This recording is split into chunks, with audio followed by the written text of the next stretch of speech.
The force binds all things across the galaxy, connecting every living being in an invisible web of energy and intention. But what happens when something from beyond the stars arrives, carrying a different power entirely?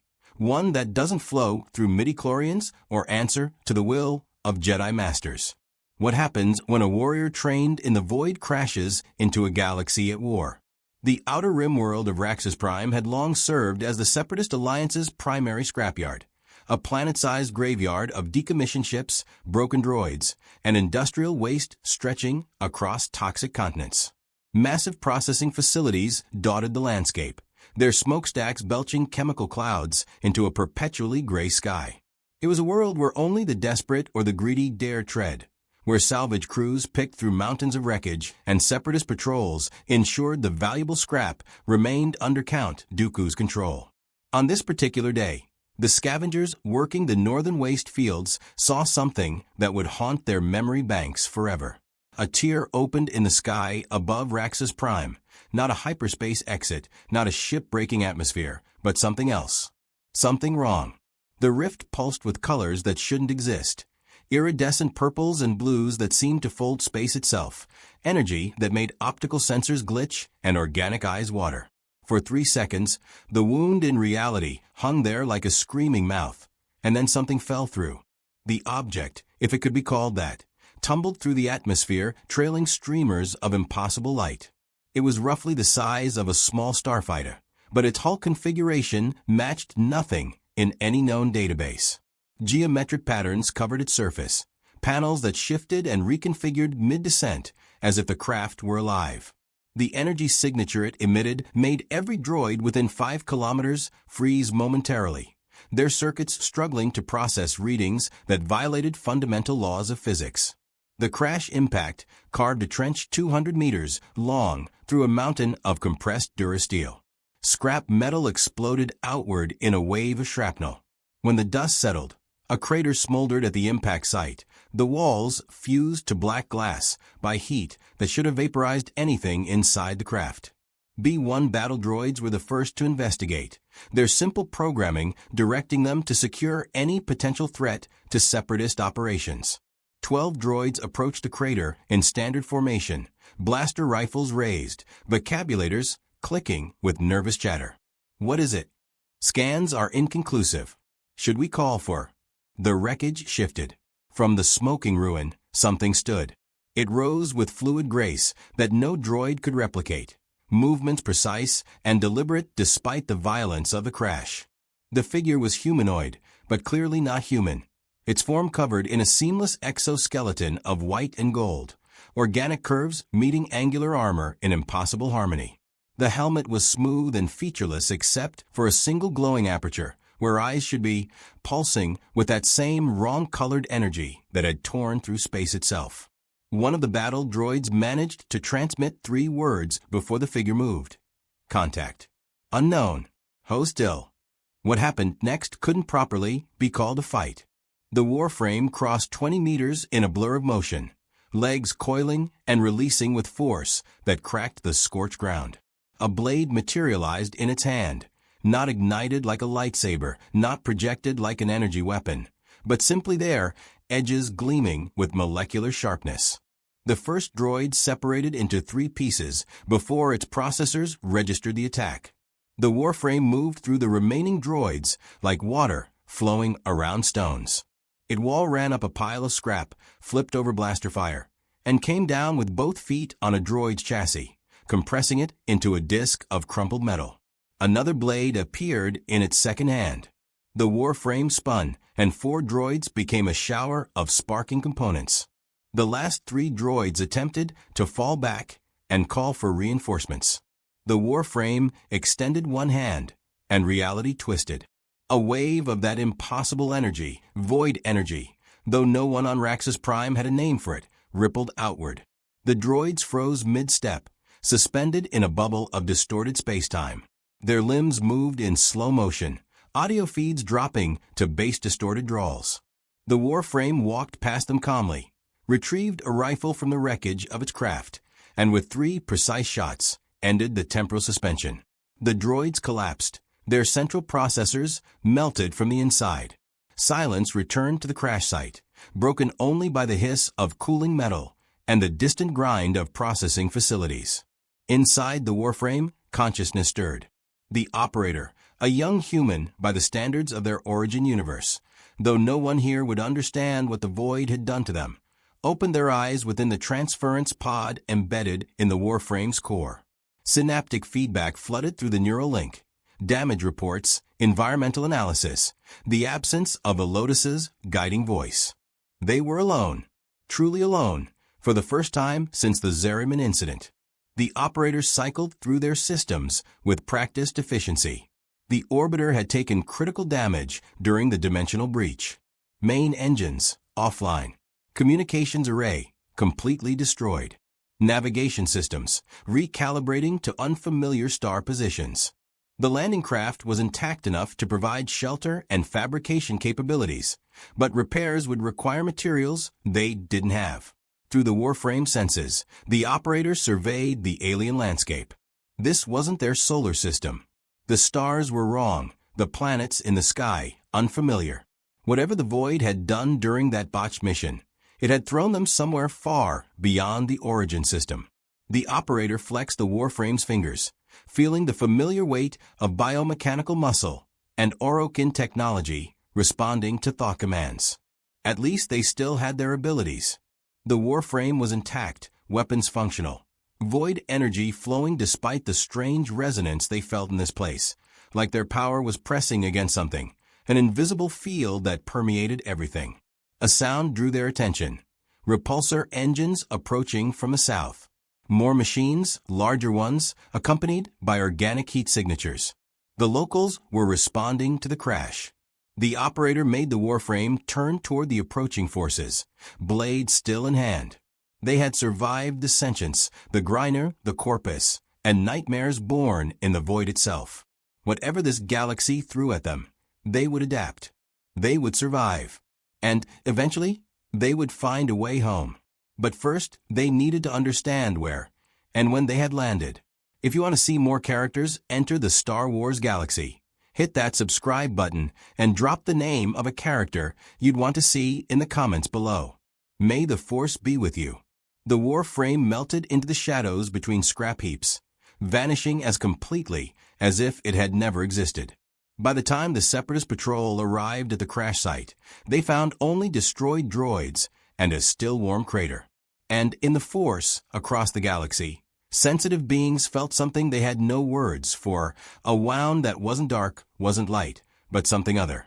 Something from beyond. The Separatist patrol found 12 destroyed battle droids and no explanation. The weapon signatures didn't match Republic blasters, Jedi lightsabers, or any known armament in their database. The cuts were too clean, the metal stress patterns all wrong. Whatever had torn through standard B1 units, like Flimsi, had done, so with technology the Techno-Union's analysts couldn't identify. Commander LM-432, a tactical droid with burnt orange plating, stood at the crater's edge and ran calculations that refused to resolve. The energy readings are impossible, he stated flatly to the organic overseers watching via holoprojection. The object's entry vector suggests it wasn't decelerating. It should have been vaporized on impact. Yet something survived, came the reply from Watambor, foreman of the Techno-Union, his pressure suit distorting his voice into mechanical pulses. Something that destroyed a full squad in approximately 43 seconds. Find it. LM-432 deployed 80 droids in a search pattern, but the wreckage fields of Raxus Prime stretched for thousands of square kilometers. Finding one entity in that labyrinth would take time they didn't have, not with Republic forces pushing into the outer rim and resources stretched thin across a dozen fronts. What the tactical droid didn't know was that his quarry was less than 500 meters away, watching from the skeletal remains of a decommissioned Star Destroyer's bridge section. The operator studied the droids through the Warframe sensors, learning. These machines moved in predictable patterns, their search algorithms straightforward. They communicated via open networks that the Warframe systems could passively intercept, not crack, not yet, but observe. The language was unfamiliar, But context and repetition were already building a foundation for translation. More importantly, the operator was learning about the strange field they'd felt since arriving. Every time they channeled void energy, even minimally, just enough to enhance the Warframe's already considerable physical capabilities, something in the environment reacted. It wasn't hostile, exactly. More like recognition, as if the universe itself was aware of them, paying attention in a way that felt almost alive. The operator had felt something similar in the void, that realm between spaces where causality became optional and consciousness touched infinity. But this was different. Softer. More pervasive. It flowed through everything. The scrap metal, the toxic air, even the droids below, though they seemed least affected. A flicker of movement caught the Warframe's attention. Something small and fast, weaving between droid patrols with practiced ease, organic bipedal, carrying what looked like a salvage pack twice its size. The operator enhanced the Warframe's optics and saw a Kowakian monkey lizard, its green scales mottled with rust stains, chittering to itself as it picked through droid wreckage for valuable components. A scavenger, clearly familiar with avoiding separatist patrols. Where there was one, there would be more. And scavengers meant settlements, trade, information. The Warframe dropped from its perch without a sound, landing in a crouch that absorbed the 3-story fall with barely a flexing of servo muscles. The monkey lizard froze, its large eyes going wide. Before it could screech in alarm, the operator extended the Warframe's hand in what they hoped was a non-threatening gesture. The creature tilted its head, studying the strange figure. Then, unexpectedly, it relaxed, chittered something that might have been curiosity rather than fear. It gestured toward the east with one clawed hand, then back the Warframe, then east again. An invitation. The operator weighed the risk. Following an unknown creature into unfamiliar territory went against basic survival protocols. But they needed allies, information, and resources. The Warframe's energy reserves were still at 90%. Ammunition was adequate. And if this was a trap, they'd faced worse odds in Griner galleon ambushes. The Warframe nodded once. The monkey lizard's face split in what might have been a grin, and it bounded off into the scrap maze. The Warframe followed, moving with the silent efficiency of a predator born from Orokin bioengineering and Tenno will. They traveled for 20 minutes through narrow passages between compressed metal cubes and half-melted hulls, the monkey lizard leading them away from separatist patrol routes. Twice, the creature stopped and gestured for stillness as droid squadrons passed nearby. It seemed to understand that the Warframe wanted to avoid detection. Finally, they emerged into a hollow formed by the collapsed sections of 3 capital ships, their hulls creating a natural shelter from above. Inside, the operator's sensors detected heat signatures, power sources, and the unmistakable signs of habitation. A settlement. Ramshackle structures built from salvage panels and repurposed ship components housed perhaps 200 beings, a mix of species the operator didn't recognize but cataloged automatically. Furred bipeds with tool belts, insectoid creatures with multifaceted eyes, hunched figures in environment suits patched with whatever materials they could scavenge. The monkey lizard chittered loudly, and dozens of eyes turned toward the entrance, toward the Warframe. The settlement went silent. Tools stopped mid-swing. Conversations died. A child, some small mammalian species with large ears, ducked behind its parents' legs. The operator felt the tension, like a physical weight. They were being evaluated, judged as either threat or opportunity. In the Griner shipyards, they would have already been under fire. In Corpus facilities, negotiation protocols would have activated. But these people were neither. They were survivors in a war zone, and survival meant caution. A figure emerged from the largest structure, a Weequay male, his weathered face marked with traditional scars, wearing a patchwork vest over muscular arms. He carried a vibro-axe, but held it low, non-threatening. "You're not separatist," he said in a gravelly voice, speaking a language the Warframe systems now had enough context to partially translate. "Not Republic either." "What are you?" The operator faced a critical decision. In the Origin system, the Tenno's reputation preceded them. Warriors of balance, neither good nor evil, serving their own code. Here, they had no reputation, no Lotus to negotiate, no faction backing. They were alone. The Warframe's helmet depolarized slightly, revealing more of the faint glow beneath.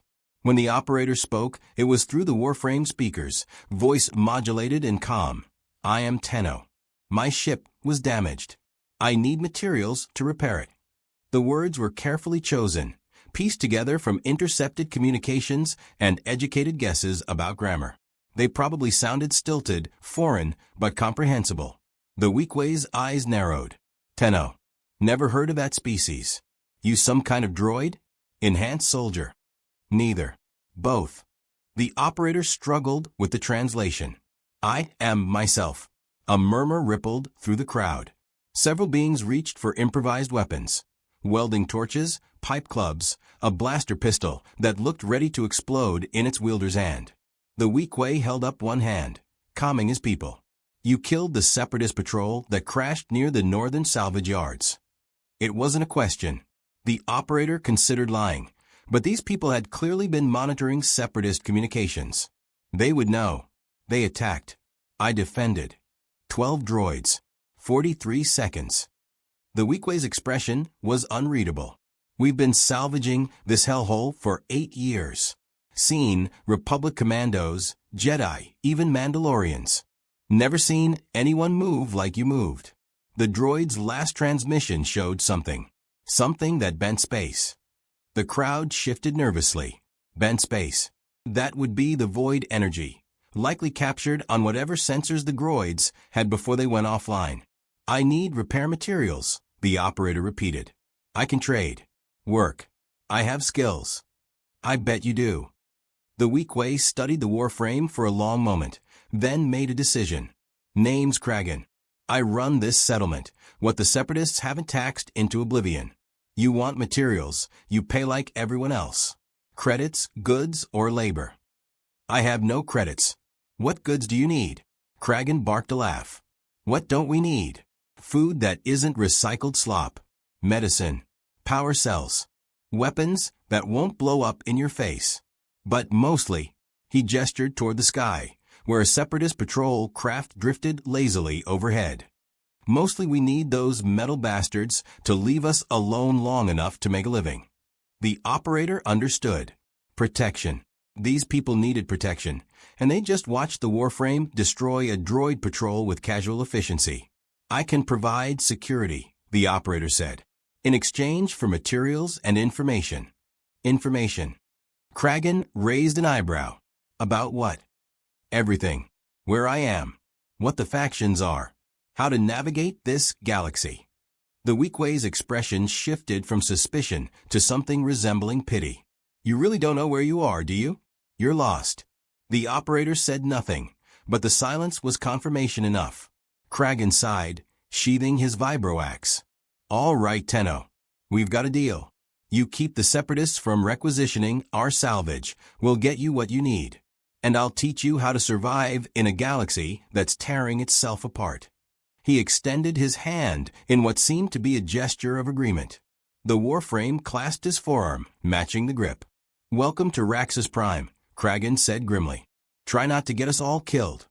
In orbit above the planet, aboard a Separatist Providence class carrier, Commander LM-432 filed his report. The unknown entity had vanished into the scrap fields, search efforts proving fruitless. Watambor ordered continued surveillance, but with the Republic pushing toward the Fonda shipyards, resources were being redirected. The matter was noted and archived. For now. But in the Force, the disturbance grew stronger, a ripple spreading outward from Raxus Prime, touching the minds of sensitive beings across the sector. Something had arrived that didn't belong. Something that moved through the galaxy like a stone dropped in still water, creating waves that would eventually reach every shore. On Coruscant, in the Jedi Temple, Master Plo Koon paused during meditation. His Kolto mask hissed softly as he breathed, his connection to the Force showing him a vision, a wound in space, edges bleeding colors that had no names, and within it, a single point of absolute stillness. He would need to investigate. 3 days passed on Raxus Prime, and the Tenno learned.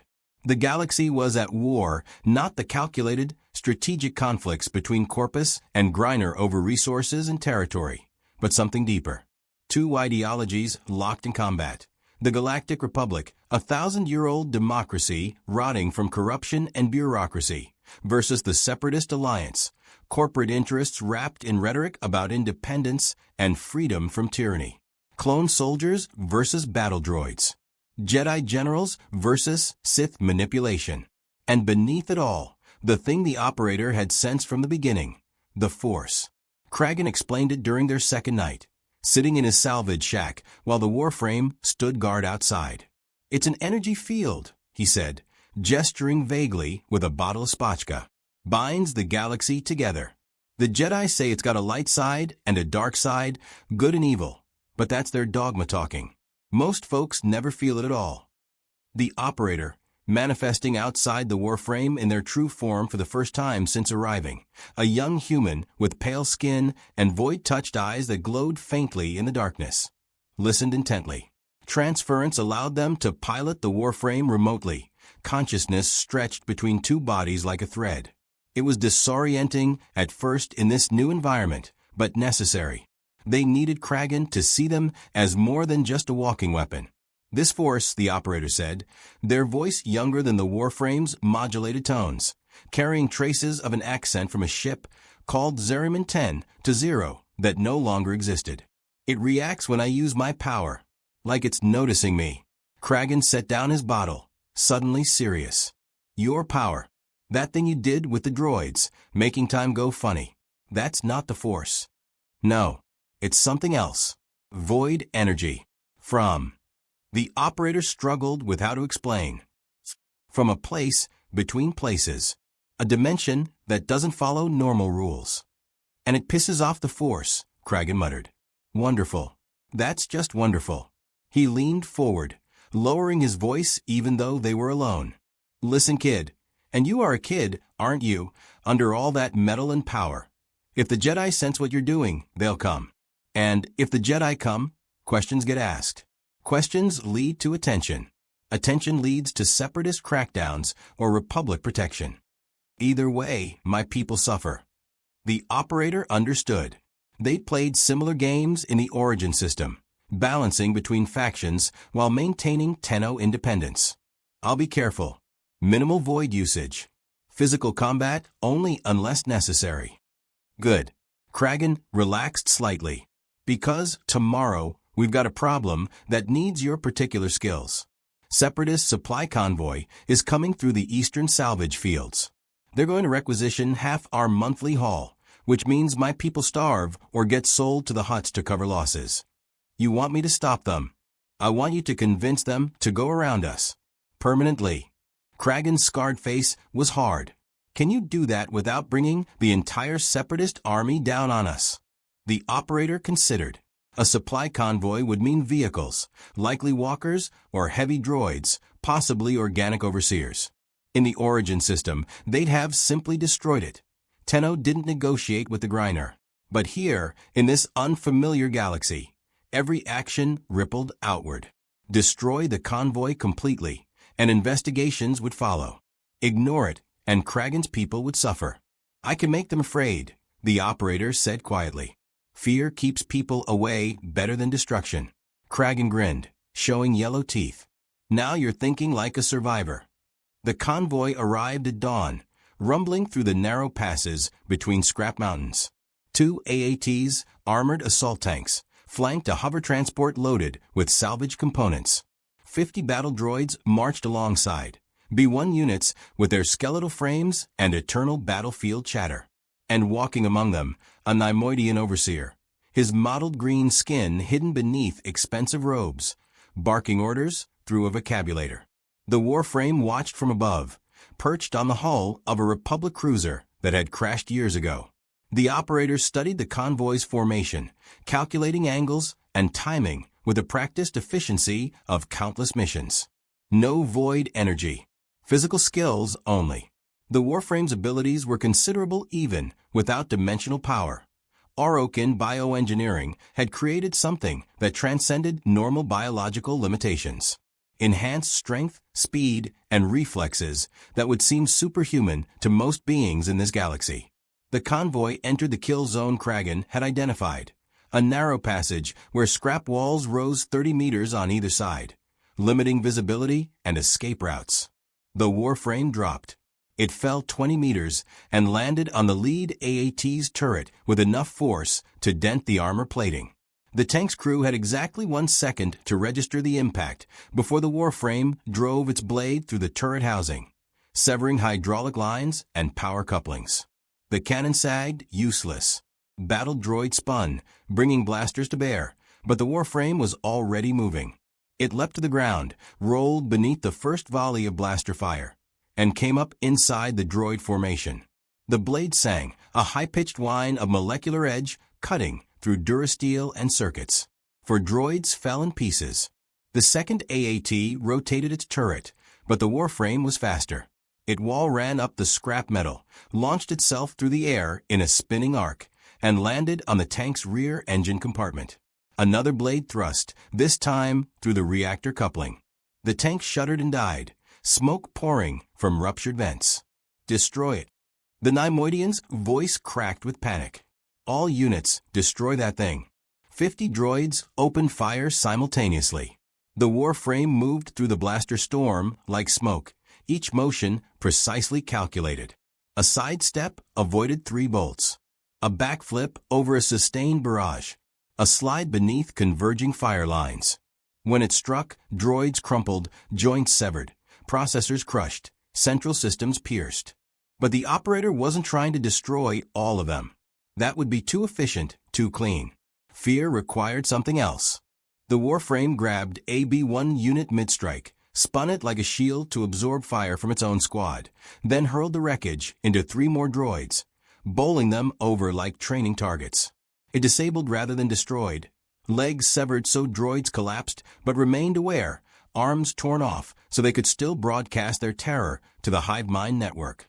Within 90 seconds, 30 droids were down.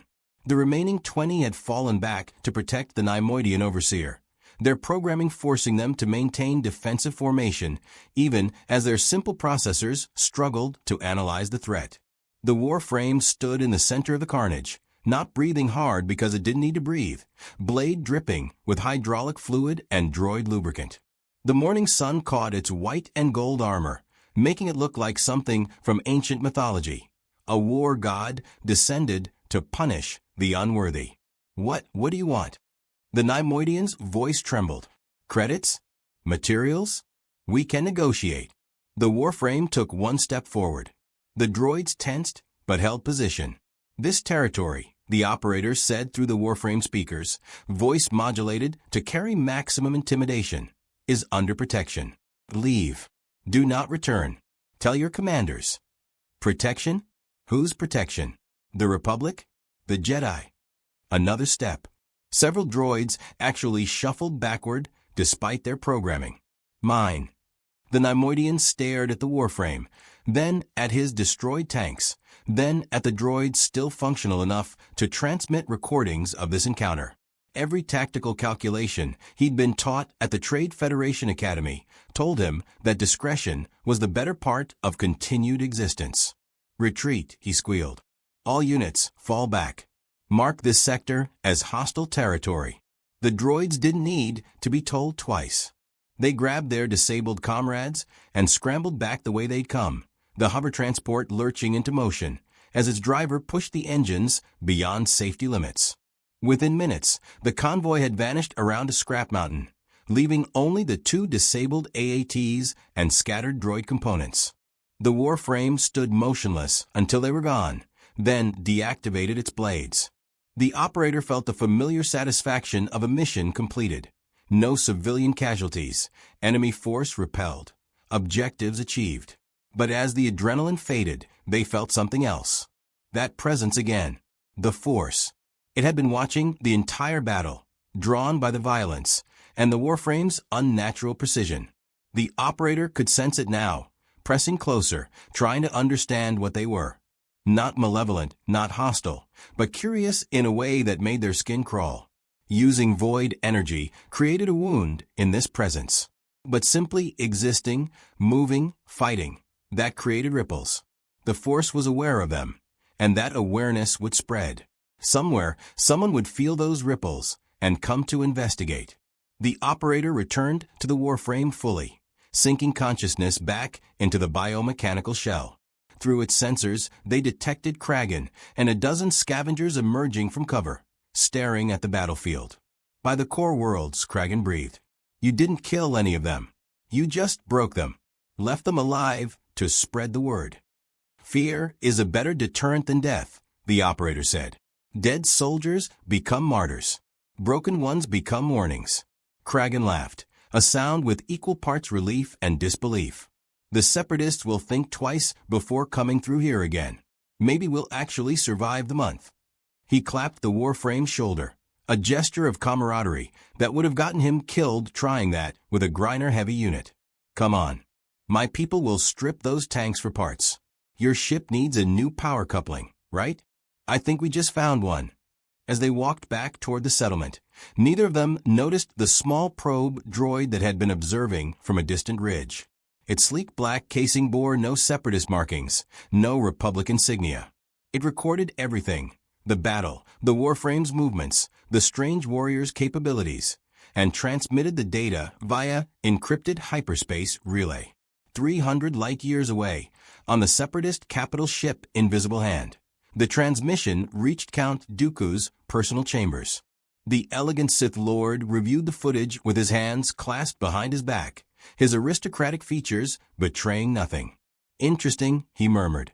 His connection to the dark side showed him the disturbance, a void where the Force should flow freely, a disruption that was neither light nor dark, but something entirely other. Most interesting indeed. He activated his personal comm, General Grievous. I have a new priority target for you. A warrior of considerable skill has appeared on Raxus Prime. I want them captured, not killed. The Techno-Union will be very interested in this specimen. The coughing, mechanical rasp of Grievous, response sent probe droid scattering. As you command, Count. I will leave immediately. Dooku ended the transmission and returned to watching the footage, studying the way the Warframe moved. Too fast, too precise, too efficient. Whatever this being was, it represented either a valuable asset or a dangerous complication to Lord Sidious's carefully orchestrated plans. Either way, it needed to be controlled. And in the depths of hyperspace, a modified, munificent-class frigate altered course, carrying with it one of the most feared hunters in the galaxy. The Tenno had 3 days before General Grievous arrived. 3 days to prepare for a threat they didn't yet know was coming. The operator spent those 3 days learning and adapting. Kragan proved invaluable, a survivor with 2 decades of experience navigating the galaxy's underworld. He taught the operator about hyperspace travel, the Holonet Information Network, galactic credits as currency, and the intricate web of alliances and betrayals that defined the Clone Wars. In exchange, the operator helped fortify the settlement, using the Warframe's strength to move scrap into defensive positions and establish sensor perimeters using salvaged droid components. The settlement had begun calling them the Tenno, as if it were a title rather than a name. Children watched from safe distances as the Warframe patrolled, equal parts terrified and fascinated. Adults nodded in respect when the operator passed in their true form, no longer hiding behind the biomechanical shell constantly. It felt oddly familiar, like the civilians in the Origin System's relays who would whisper Tenno with reverence and hope. The operator had never sought worship or fear, only balance. But here, in this galaxy torn by war, even a small settlement needed symbols of protection. On the 3rd night, the operator was working on the orbiter's communications array, attempting to boost the signal enough to pierce whatever dimensional barrier separated them from home, when Kragan burst into the makeshift hangar. We've got a problem. His scarred face was pale. Big problem. The kind that ends settlements. The operator immediately ceased work and manifested the Warframe from its resting position, consciousness splitting smoothly into the familiar battle-ready shell. What kind? General Grievous. Kragan pulled up a datapad showing a holographic image. A towering figure of metal and bone, forearms ending in clawed hands, eyes burning yellow in a skull-face mask. Supreme Commander of the Separatist Droid Army. Jedi Killer. He's en route to Raxus Prime. My contacts in the Salvage Guild say he's looking for someone who matches your description. The operator studied the image through the Warframe sensors. The being appeared to be a cyborg, heavily augmented, carrying what looked like energy weapons similar to the blades they'd seen some of Kragan's people call lightsabers. Enhanced physiology, combat-oriented modifications, clearly designed for warfare. A worthy opponent, perhaps, but also a complication they didn't need. How long until arrival? 6 hours. Maybe less if he pushes his engines. Kragan was already packing supplies into a salvage bag. You need to leave. Now. Take your ship if it'll fly, or steal a transport. Get off-world before he gets here. And your people? Kragan froze. What about them? If I leave, Grievous will question you. Torture you for information about where I went.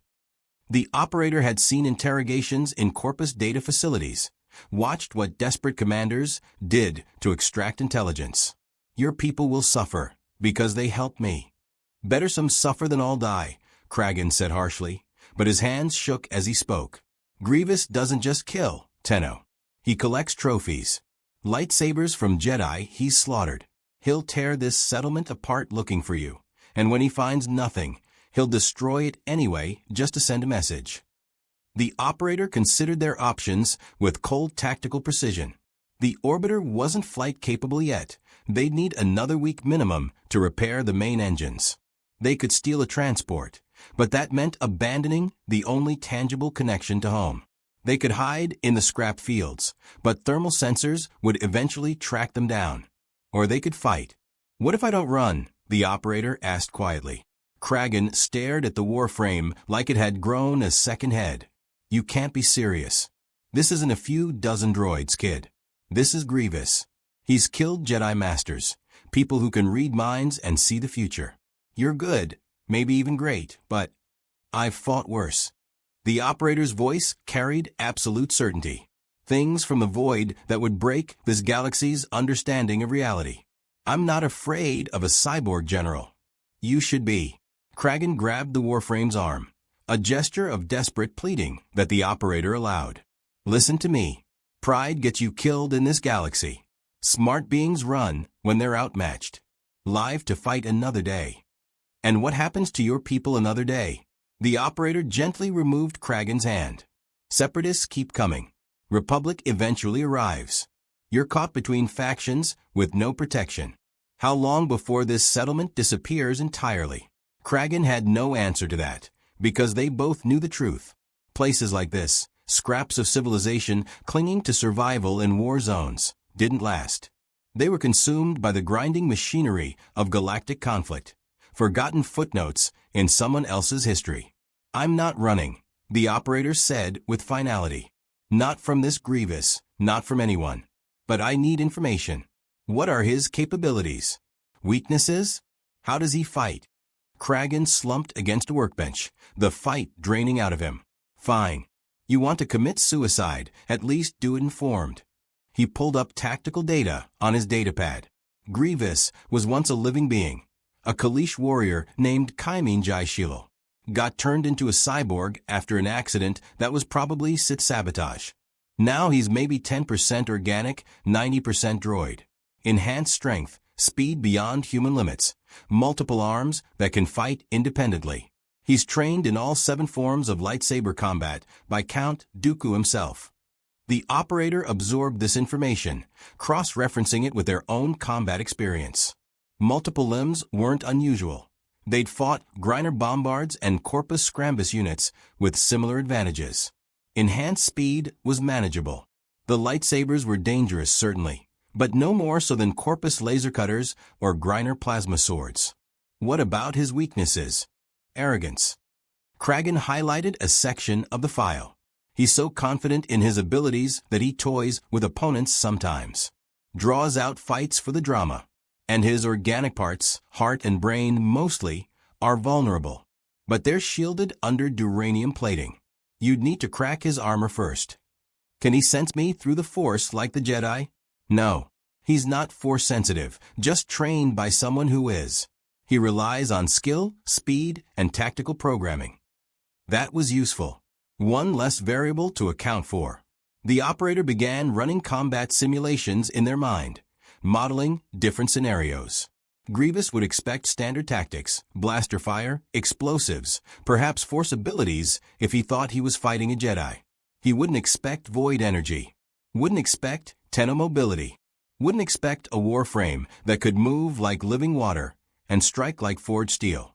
I need your people to evacuate to the deep salvage fields, the operator said. Far enough that they won't be caught in the fighting. I'll face Grievous alone. Alone. Kragan's voice cracked. Are you listening to yourself? Even if you win, and that's a big if, you'll have the entire Separatist army hunting you. Dooku will send fleets.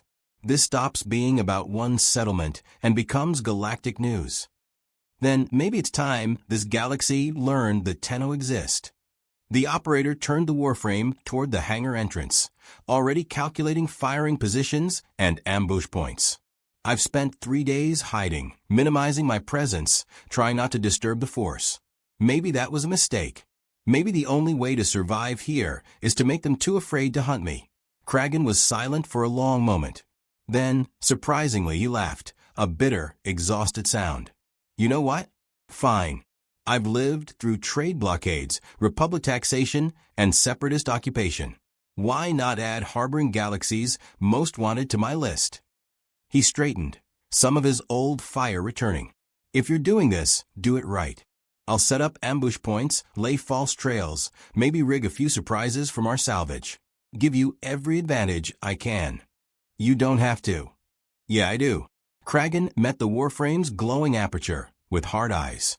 You stood up for my people when you could have kept moving. Least I can do is return the favor. Besides, he grinned darkly, I've always wanted to see a Jedi killer get what's coming to him. Together, they planned through the night. 5 hours later, as Raxus Prime's toxic sun crept over mountains of compressed metal, a Separatist frigate dropped out of hyperspace. It was a modified vessel, armor plating scorched from countless battles, weapon systems overcharged beyond standard specifications. The ship bore no fleet designation. This was a hunter's craft, built for pursuit and killing. On the bridge, General Grievous stood with his 4 arms clasped behind his back, his yellow eyes studying the scrapyard planet below. His organic brain, suspended in nutrient fluid within its duranium casing, processed tactical data with mechanical efficiency. Scan for unusual energy signatures, he commanded, his voice a mechanical rasp punctuated by wet coughing. The bean count Dooku described operates technology inconsistent with known Republic or criminal assets. Scanning, General, a tactical droid responded. Its sensors swept across Raxus Prime surface, filtering through thousands of power sources and radiation signatures. Multiple anomalies detected. Cross-referencing with Techno-Union database. No matches. Unknown power source located in Salvage Sector 773. That's where our convoy was attacked. Grievous, clawed hands flexed with anticipation. Prepare my personal transport. I will investigate personally. General, recommend squadron support. The target eliminated 12 battle droids in under 1 minute. Grievous turned his skull mask toward the tactical droid, eyes burning brighter. And I have killed 17 Jedi in single combat. I believe I can handle one mysterious warrior. He strode toward the hangar bay, his cape billowing behind him. Inform Count Dooku that I will return with either the target in custody or its head as a trophy. The transport descended through Raxus Prime's polluted atmosphere, escorted by a dozen droid starfighters. It landed in the settlement's center plaza, a deliberate show of force, crushing improvised structures under its landing struts. Grievous emerged, flanked by 20 B-2 super battle droids, their heavier armor and weaponry designed for serious combat. His eyes scanned the settlement, noting the hastily abandoned dwellings, the signs of rapid evacuation. Clever, he rasped. They knew I was coming. His enhanced hearing picked up a sound, the soft hum of servos, the barely audible whisper of breath through a vocabulator. Something was here. watching, waiting. Show yourself, Grievous commanded, his voice echoing through the scrap canyons. I am General Grievous, Supreme Commander of the Separatist Droid Army. Count Dooku has requested your presence. You may surrender peacefully, or I will dismantle you piece by piece. The choice is yours. For 5 seconds, only the wind answered, carrying toxic dust through empty streets. Then, from the shadows atop a half-collapsed cargo hauler, the Warframe stepped into view. It stood motionless against the gray sky, white and gold armor gleaming, that single glowing aperture fixed on Grievous with predatory focus. No weapon was drawn, no aggressive stance taken, just pure, absolute presence. Grievous felt something he rarely experienced, genuine interest. You are the one who defeated my units. The general's mechanical hands moved to his sides, fingers flexing near the 4 lightsabers clipped to his belt. I must admit, I am impressed. Your technique was efficient, brutal, not Jedi-like at all. The Warframe said nothing. Strong, silent type. Grievous coughed, a wet rattling sound. I appreciate that. Words are for diplomats and cowards. Warriors speak through action. He grabbed 2 lightsabers and ignited them. Twin blades of crackling energy. One blue, one green. Trophies from fallen Jedi. Let us see if you fight as well as you posture. The Warframe drew its blade, and the battle began. Grievous moved first, crossing 30 meters in a blur of mechanical precision. His legs, enhanced with servomotors and hydraulic pistons, propelled him forward with speed that would have startled most opponents. The twin lightsabers swept in a scissoring pattern, designed to overwhelm and bisect. The Warframe wasn't there. It had launched itself backward off the cargo hauler, flipping through the air in a controlled arc that carried it over Grievous' strike. Before the general could adjust, the Warframe landed in a crouch behind him and immediately rolled sideways as 20 B-2 super battle droids opened fire. Blaster bolts carved through the space where the Warframe had been.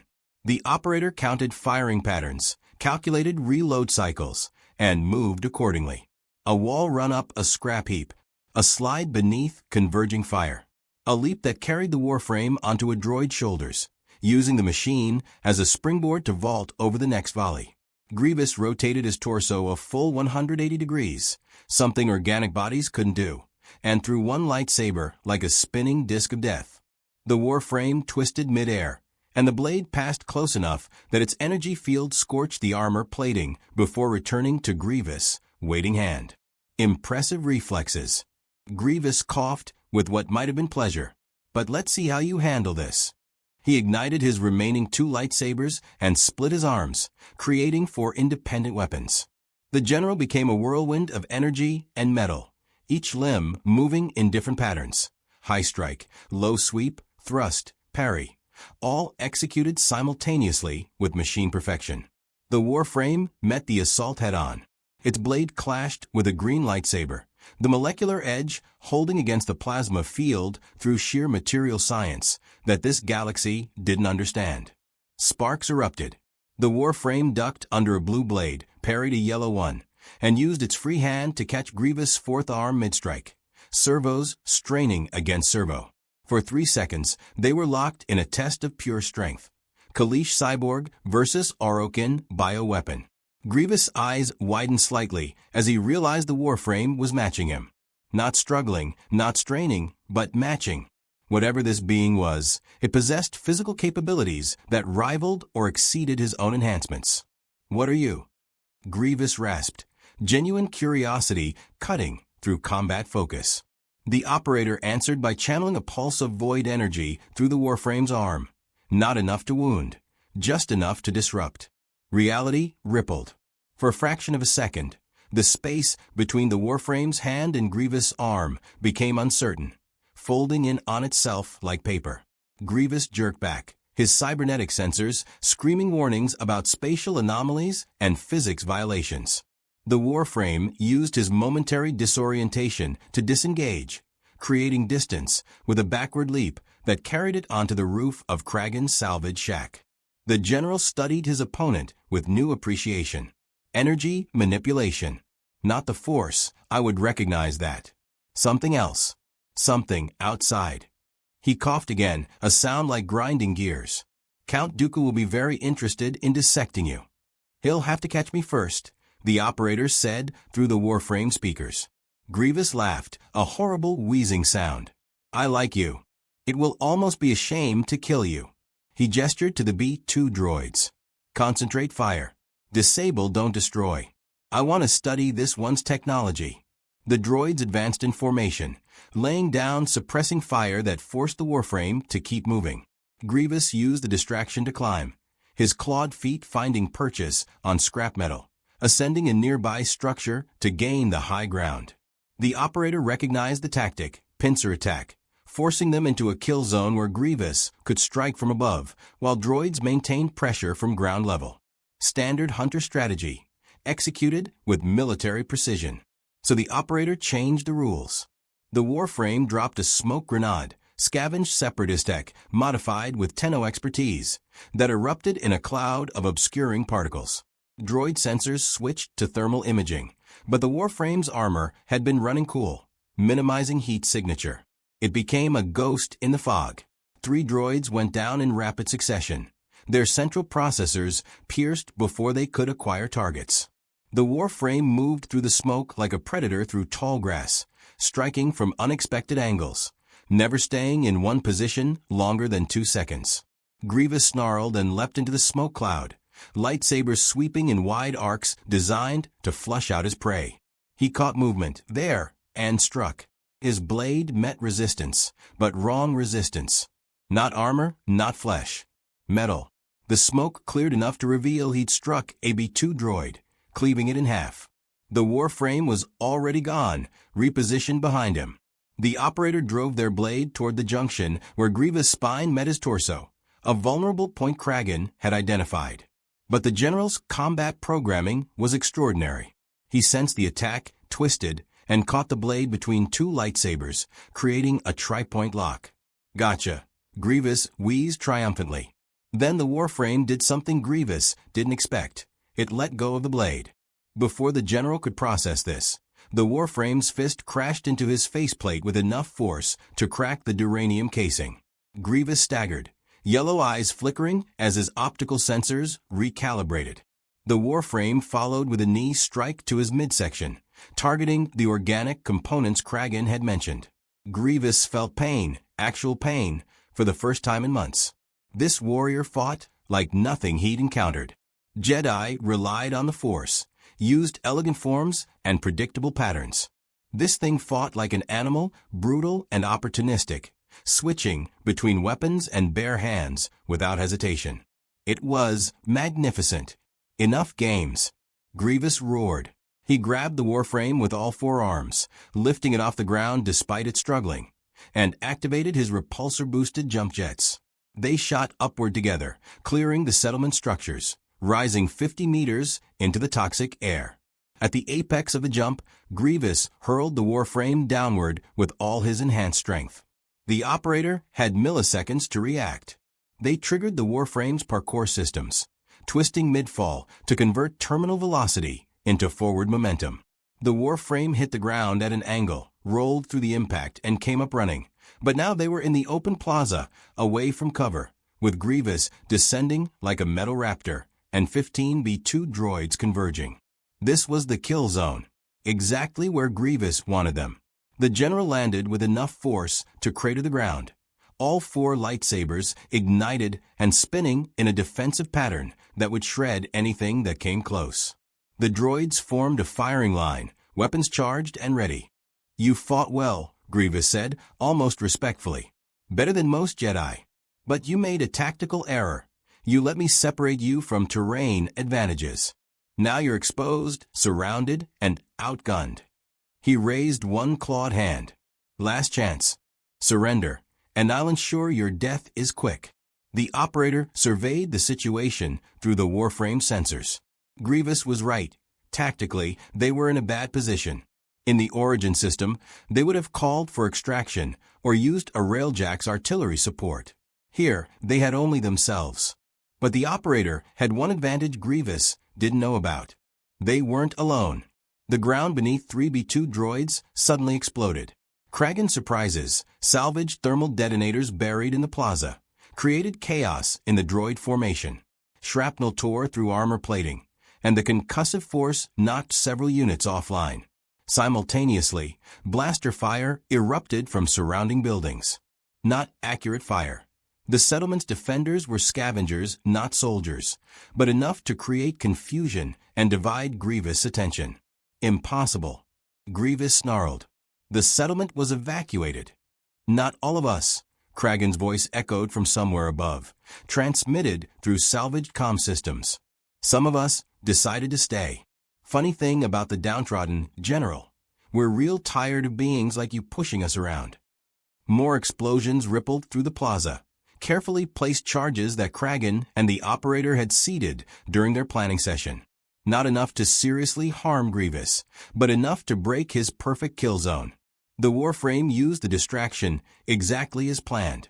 It sprinted toward Grievous, not away, the last thing the General expected. As it ran, the operator made a critical decision. They channeled void energy. Not subtly, not carefully, fully. The Warframe's armor blazed with impossible light, colors that hurt to perceive, energy that made reality itself flinch. The force recoiled from the operator's presence, like living tissue pulling away from acid. Every force-sensitive being within 100 kilometers would feel this, a scream of wrongness in the cosmic order. But right now, the operator didn't care about stealth. The Warframe moved through space-time like a knife through water. To Grievous' optical sensors, it appeared to stutter. Here, then there, then somewhere else, as if skipping frames in a holofilm. The General slashed with all 4 lightsabers, but the blades cut through after images, through spaces the Warframe had occupied nanoseconds ago. The operator closed the distance and struck. Not with a blade, not with fists. With pure void energy channeled through the Warframe's palm, pressed directly against Grievous' chest. Reality convulsed. The duranium armor over Grievous' organic components began to warp, metal bending under spatial distortion. Warning klaxons screamed through his internal systems. His mechanical body tried to compensate, servos straining, but the void didn't care about mechanical efficiency. It was the energy of the space between spaces, and it wanted to pull Grievous into that between. For the first time in years, General Grievous felt genuine fear. He kicked the Warframe away with both legs, accepting damage to his own chassis to create separation. He landed badly, one leg hydraulic hissing with fluid loss, but he was alive. His chest armor was cracked, twisted inward, exposing glimpses of the organic heart beneath. What? He coughed, harder now, nutrient fluid leaking from damage seals. What manner of weapon is that? The Warframe stood 10 meters away, still blazing with void light, still very much a threat. Around them, the remaining B2 droids had ceased firing. Their targeting computers couldn't lock onto something that violated causality. Not a weapon, the operator said quietly. A warning. Leave this place. Tell Count Dooku that the Tenno are not tools to be collected. We are not Jedi to be killed for sport. We are something else. Something this galaxy has never encountered. Grievous struggled to his feet, 2 of his lightsabers still clutched in mechanical hands. Every tactical subroutine told him to withdraw, regroup, request reinforcements. But pride, that fragment of organic Kaleesh warrior that remained in his cyborg shell, refused to accept retreat. I have killed beings that could see the future and move objects with their minds, Grievous rasped. I will not be intimidated by. A massive explosion cut him off. One of his escort starfighters, hovering above the settlement, suddenly erupted in flames and spiraled toward the ground. Then another, and another. The operator's external comm crackled. Tenno, we got incoming. Kragan's voice was tight with alarm. Republic gunships, 3 of them, approaching fast from the north. Through the Warframe's enhanced sensors, the operator detected them. LAAT/I gunships, their distinctive silhouettes unmistakable against the gray sky. But they weren't firing on Grievous' forces. They were firing on his starfighters, systematically eliminating them. This day keeps getting better, Grievous muttered venomously. One gunship descended, its side doors open, and the operator's sensors detected something new. Organic beings radiating that same presence they'd felt everywhere in this galaxy. The Force, but concentrated, focused, trained. Jedi. The gunship's comm system broadcast across all frequencies. General Grievous, you are trespassing in a contested sector. Republic forces have been authorized to engage. Surrender immediately or be destroyed. Grievous looked at his damaged chassis, his scattered droid forces, the mysterious Tenno warrior who had nearly killed him, and the incoming Republic forces. His tactical processors ran the calculations in microseconds. Survival. Retreat. Regroup. Report. This isn't over, he said to the Warframe, backing toward his transport. You've made an enemy today, Tenno. The Separatist Alliance has a long memory and infinite patience.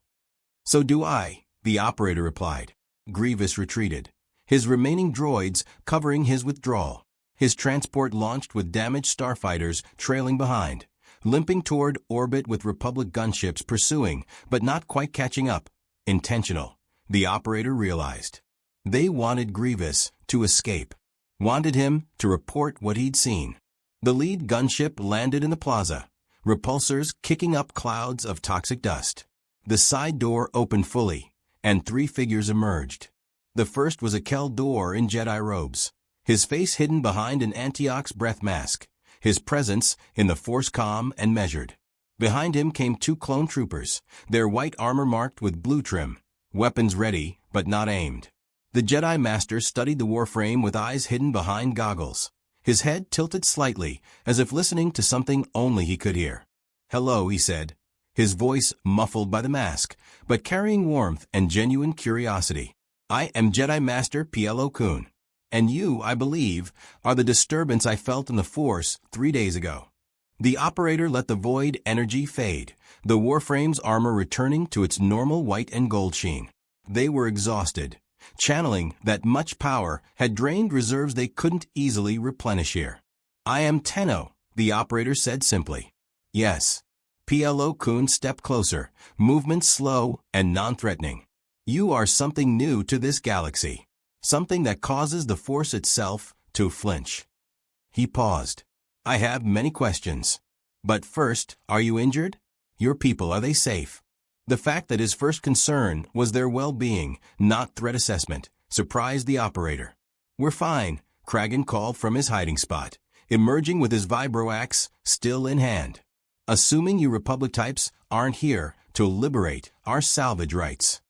Plo Koon turned to the Weequay, and even through the mask, something like amusement showed. "I'm here investigating unusual Force phenomena, not taxation disputes. Though I would very much like to speak with your friend." He looked back at the Warframe. "Will you talk with me, Tenno? I promise, no harm will come to you or these people. You have my word as a Jedi." The operator considered. Grievous had been driven off, but would return with greater forces. The Jedi had arrived, drawn by the void energy they'd been trying to hide. The situation was escalating exactly as Kragan had warned. But Plo Koon had offered conversation, not combat. Questions, not imprisonment. And the operator was alone in a strange galaxy, with no way home and no understanding of the fundamental forces at play. Maybe it was time to stop hiding. Maybe it was time to learn what the Force truly was, and why it feared the void. "I'll talk," the operator said. "But not here. Somewhere private. And my ship comes with me." Plo Koon nodded slowly. "Agreed. There is much we both need to understand." He glanced at the scorched battlefield, the twisted metal, where void energy had warped reality. "I sense this is only the beginning of something that will change the galaxy." He was right. Neither of them knew just how much. The Republic cruiser triumphant hung in orbit above Raxus Prime, like a steel promise of order in the chaos. It was a Venator-class star destroyer, one of thousands serving as the backbone of the Republic Navy, its wedge-shaped hull bristling with turbo-laser batteries and hangar bays. Clone troopers moved through its corridors with practiced efficiency, and Jedi walked its halls as generals in a war they'd never wanted to fight. The operator watched through the Warframe sensors as their damaged orbiter was tractored into one of the secondary hangar bays. PLO Kuhn had kept his word. The ship was treated with care, not seized as enemy technology. Republic engineers stood at a respectful distance, clearly curious, but not touching, without permission. Your vessel is unlike anything in our databases, PLO Kuhn observed, standing beside the Warframe in the hangar. His Antioch's mask hissed softly with each breath. The energy signature is uncomfortable to sense, like looking at something that shouldn't exist in three-dimensional space. It's from my home, the operator said. They'd manifested outside the Warframe now, standing in their true form, a young human in the biomechanical suit they'd worn since the Zariman, void energy leaving faint traces in their eyes. The transition had caused several clone troopers to reach for their weapons before PLO Kuhn raised a calming hand. The orbiter was built using technology you don't have. Materials from a different solar system. Different laws of physics in some ways. And yet you're clearly human. PLO Kuhn's observation was gentle, not accusatory. Or were once.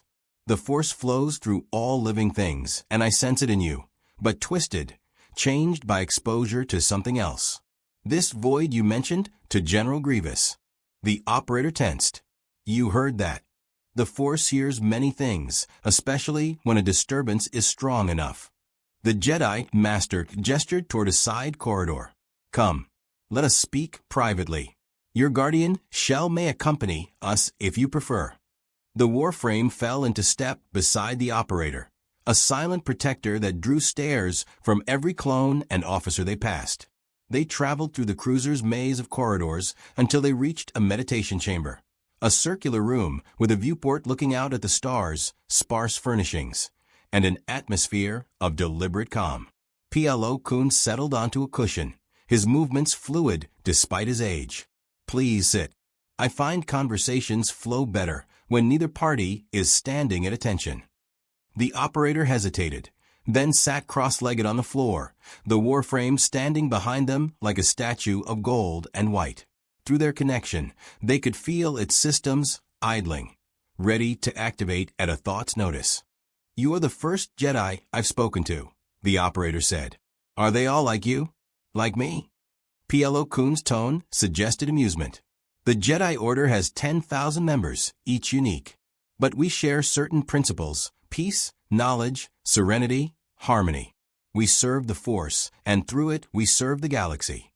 He paused. Though I sense you have a different understanding of service. The Tenno serve balance, the operator said carefully. We're warriors, but we don't fight for governments or ideologies. We fight to maintain equilibrium, to stop any one faction from becoming too powerful, too destructive. Interesting. The Jedi seek balance as well, though we define it differently. PLO Kuhn leaned forward slightly. Tell me about the void. What is it? The operator considered how to explain. Imagine a space between spaces. A dimension where normal rules don't apply. Where time flows differently. Where consciousness exists without form. Where energy doesn't decay. They struggled with words that could never truly capture the experience. The void is potential, unformed reality, and those who survive exposure to it can channel its energy. And you survived such exposure. When I was a child. The operator's voice grew distant. My ship, the Zariman 10-0, was lost in the void during a jump. Everyone aboard was exposed.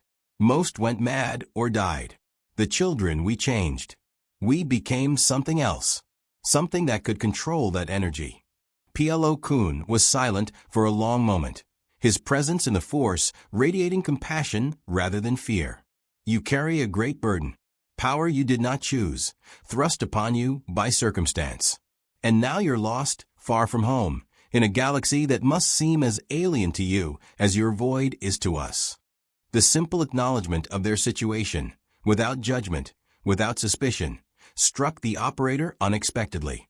In the origin system, the Tenno were respected but never truly understood. The Lotus guided them, but even she kept secrets. Here, this Jedi Master they'd known for mere hours showed more empathy than most beings they'd encountered in years. The Force reacts to void energy, the operator said, changing the subject before emotion could compromise their focus.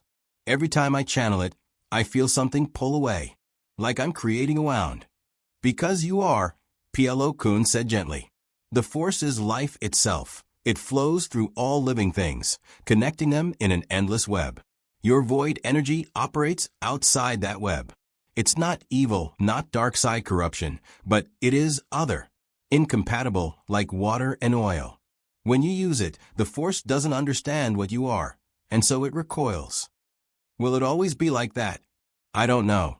The Jedi Master's honesty was refreshing. You're the first being I've encountered who channels power from beyond the Force. Perhaps, with training, you could learn to minimize the disturbance.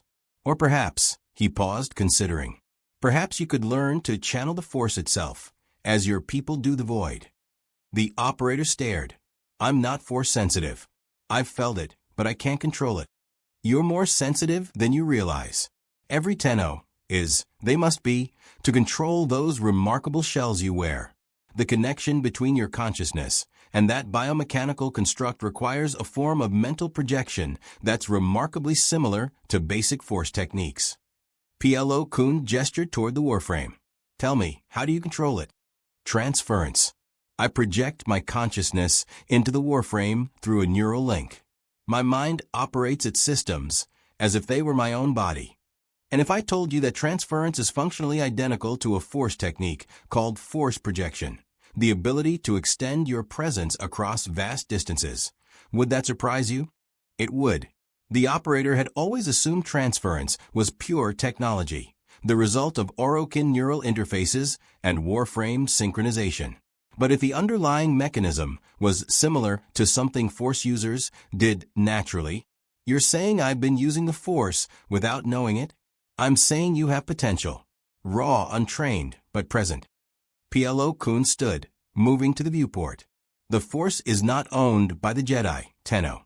It flows through all life. Some can touch it, shape it, wield it. Others are simply aware of its presence. And some, like you, have found alternative sources of power that let you accomplish similar feats. He turned back. But I wonder, if you could learn to harmonize void energy and the Force, rather than having them conflict, what might you become? The operator felt the weight of that question. They'd spent years mastering void energy, understanding its flows and applications. The idea of learning an entirely new power system was both exciting and terrifying. Why are you telling me this? They asked. Why not arrest me as a threat? Report me to your council. Because I believe the Force brought you here for a reason.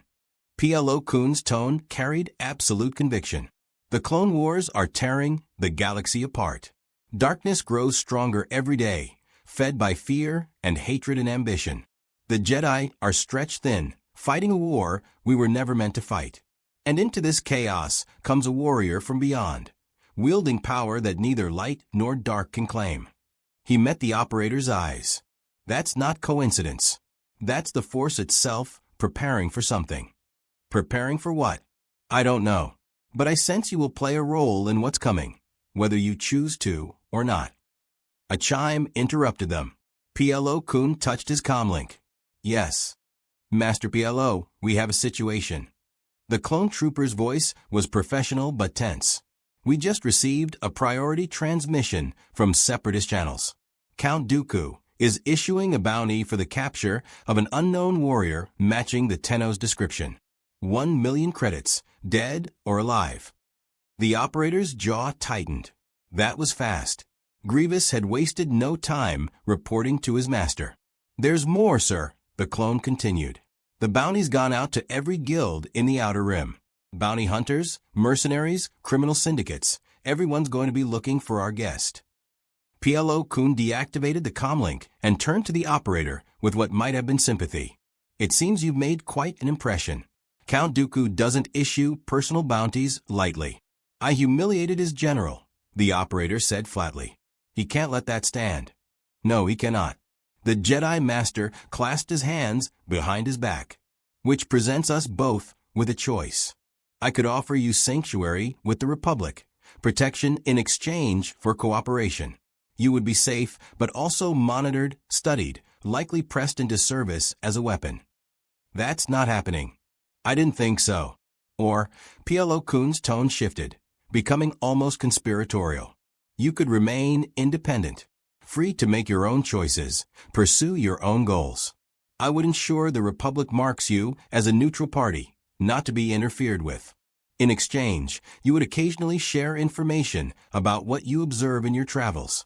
Nothing that compromises your principles, just a friendly exchange between allies. The operator studied the Jedi Master carefully. This was a negotiation, skillfully disguised as a conversation.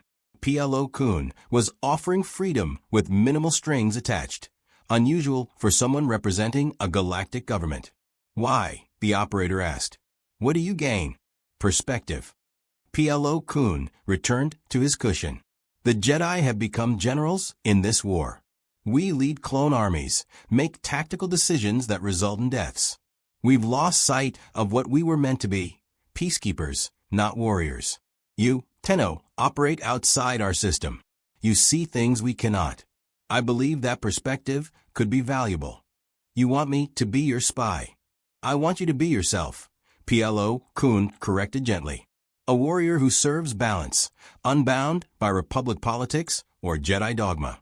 If, in the course of your journeys, you encounter information that might prevent unnecessary death or suffering, I would appreciate you sharing it.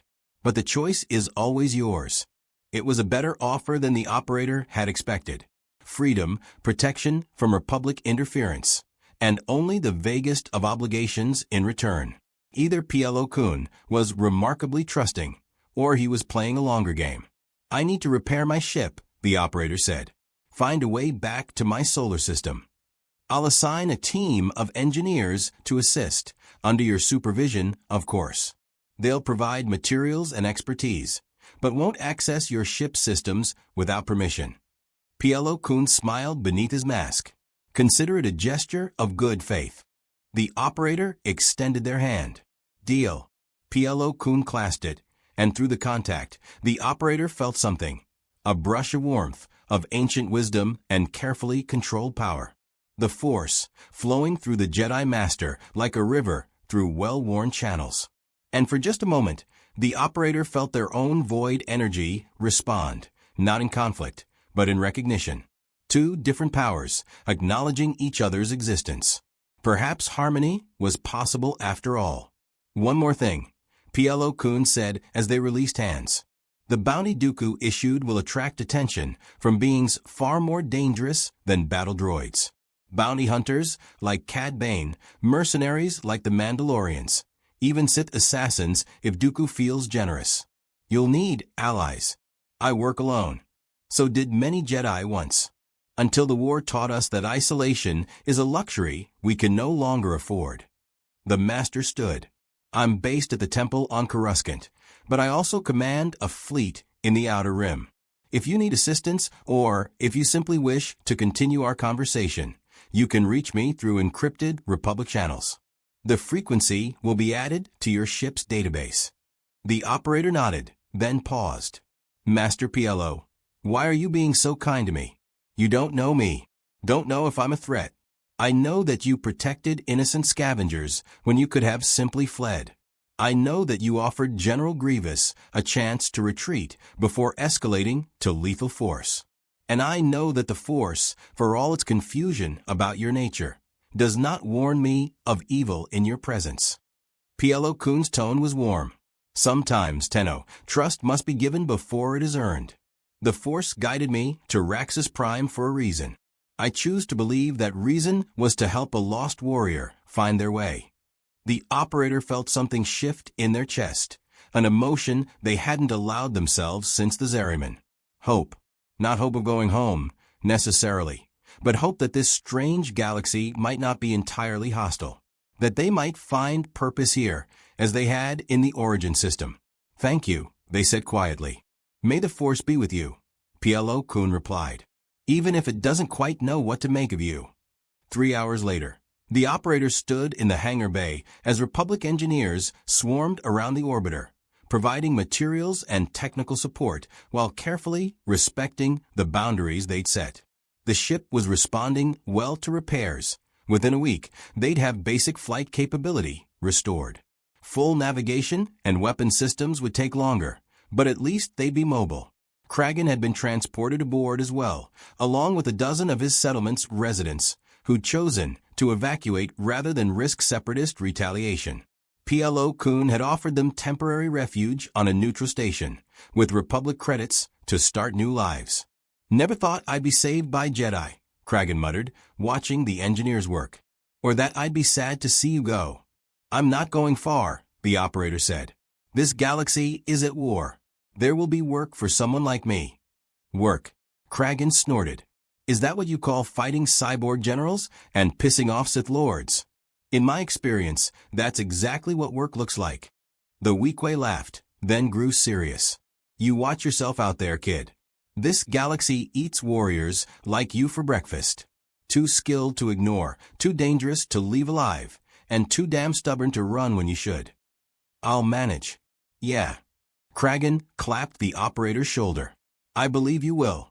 And when you do get home, to your real home, I hope you remember the scavengers of Raxus Prime who helped a lost Tenno find their footing." "I will," the operator promised. "Always." As Kragan departed with his people, the operator returned to the orbiter's interior, settling into the familiar embrace of the ship's systems. Through the Warframe, they could still feel the galaxy outside, the vast force-permeated expanse that was now their hunting ground. A 1 million credit bounty meant trouble was coming. But trouble was something the Tenno understood, something they'd faced countless times across countless battlefields. The operator interfaced with the orbiter's communications array, testing the new Republic frequency PLO Kun had provided. The connection was clean, encrypted, secure. They weren't alone anymore. For better or worse, the Tenno had entered the Clone Wars. And the Clone Wars would never be quite the same. 2 weeks passed before the bounty hunters found them. The operator had used that time productively, traveling the outer rim in their repaired orbiter, taking contracts from settlements that needed protection but couldn't afford Republic or Separatist attention. Pirate raids broken up, slavers driven off. The occasional rogue droid swarm dealt with efficiently and quietly. Word spread through the underground networks. The Tenno was real, not a myth, and they could be hired if you could meet their price. The operator didn't ask for credits. They asked for information, materials, safe harbors, resources that would help them understand this galaxy while maintaining independence. PLO Kun's offer of sanctuary was genuine, but accepting Republic protection meant compromising the very freedom that defined what the Tenno were. Better to be hunted than caged. The ambush came on Nal Huda, the hot homeworld, a fetid swamp planet where criminal empires were built on slave labor and spice trafficking. The operator had been negotiating with a Twi'lek information broker for details about hyperspace routes when the cantina's atmosphere shifted. Through the Warframe sensors, they detected weapons being drawn under tables, exits being blocked, the subtle repositioning of bodies that meant trained killers were preparing to strike.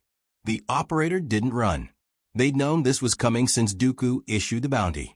Better to face it in a controlled environment than be caught in open space. "You're the Tenno." The voice came from the cantina's entrance.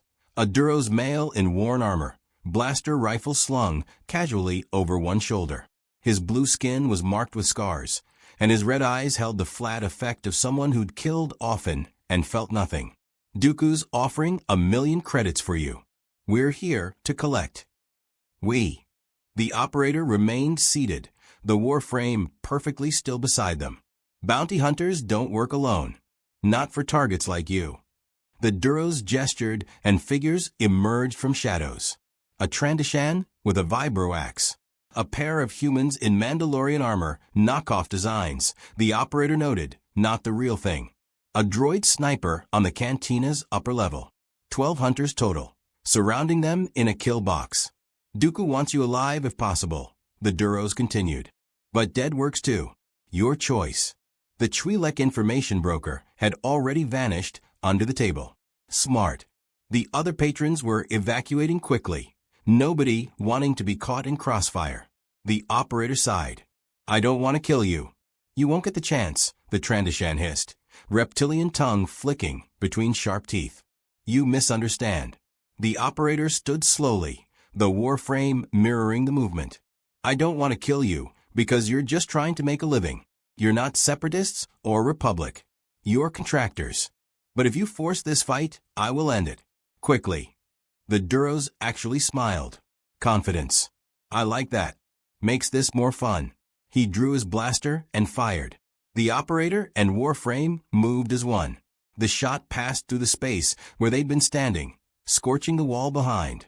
By the time the other hunters reacted, the Warframe had crossed 10 meters and disarmed the Trandoshan, literally tearing the vibroaxe, and the arm holding it away with surgical precision. The Trandoshan's shriek was cut short by a precise strike to his throat, collapsing his windpipe without killing him. He'd live, but wouldn't be fighting again tonight. The fake Mandalorians opened fire with wrist rockets. The Warframe wall ran up the cantina's support pillar, the explosives detonating against Durasteel where it had been. It flipped off the ceiling, landed behind one Mandalorian, and drove a blade through the weak point in his armor, right knee joint, severing ligaments without touching the femoral artery. The second Mandalorian swung a vibroblade, but the operator, manifested outside the Warframe now, caught his wrist mid-swing. Void energy pulsed, not enough to wound, just enough to disrupt the mechanical systems in his gauntlets.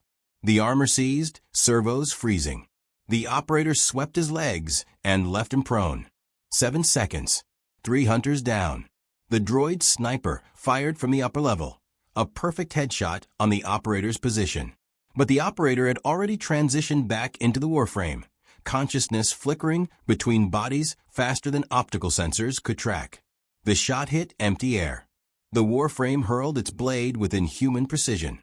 The weapon spun end over end, crossed 20 meters, and bisected the sniper droid's central processor. It tumbled from its perch. 9 seconds. 4 down. The remaining hunters hesitated. This wasn't going according to plan. The Tenno was supposed to be good. Yes, but this was something else. This was efficient slaughter wearing the guise of restraint. The Duros made a decision. Fall back. Regroup for. A new voice cut through the chaos. Nobody's falling back. Every head turned toward the cantina's rear entrance. A figure stood there, silhouetted against the toxic glow of NAL Huda's streets. Humanoid, wearing armor that was distinctly not knockoff. This was real Mandalorian Beskar, painted in burnt orange and gray, scarred from countless battles. A T-shaped visor regarded the scene with calm assessment. The operator sensors identified weapon signatures.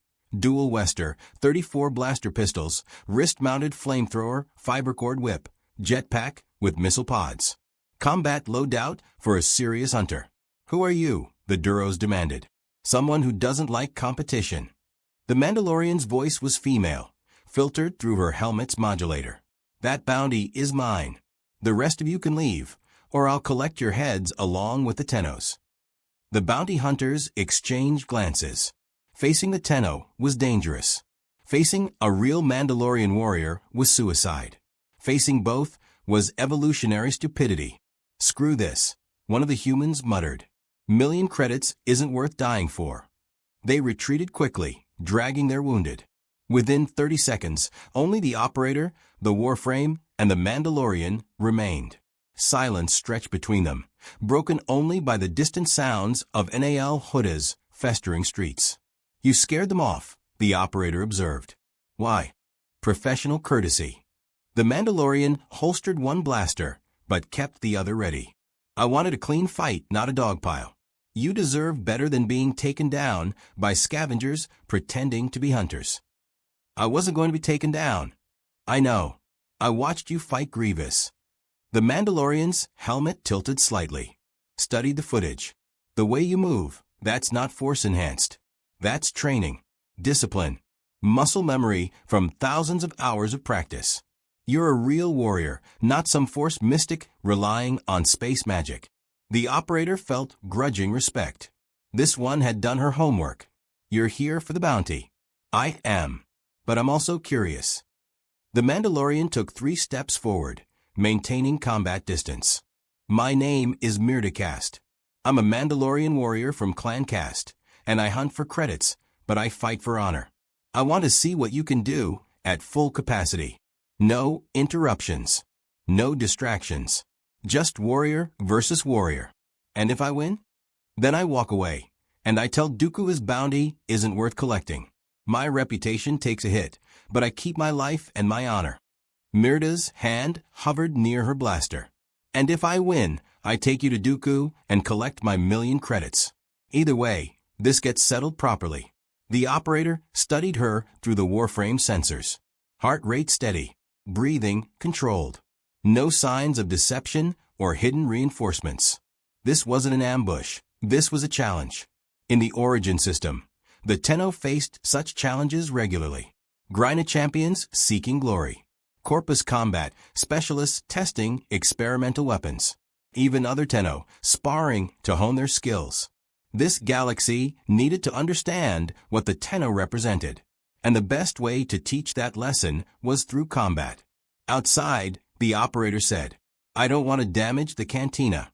Mirda laughed, a genuine sound of appreciation. "See? That's warrior courtesy. I knew you were worth hunting." They moved to an open area in NAL Huda's industrial district, a circular platform surrounded by toxic sludge, rust-covered machinery, and the ever-present reek of decay. The platform was maybe 50 meters across. No cover. No exits. Perfect dueling ground. Mirda activated her jetpack briefly, testing its systems. Ground rules. No killing shots unless absolutely necessary. First to yield or incapacitate wins. And no holding back. I want to see everything you got. Agreed.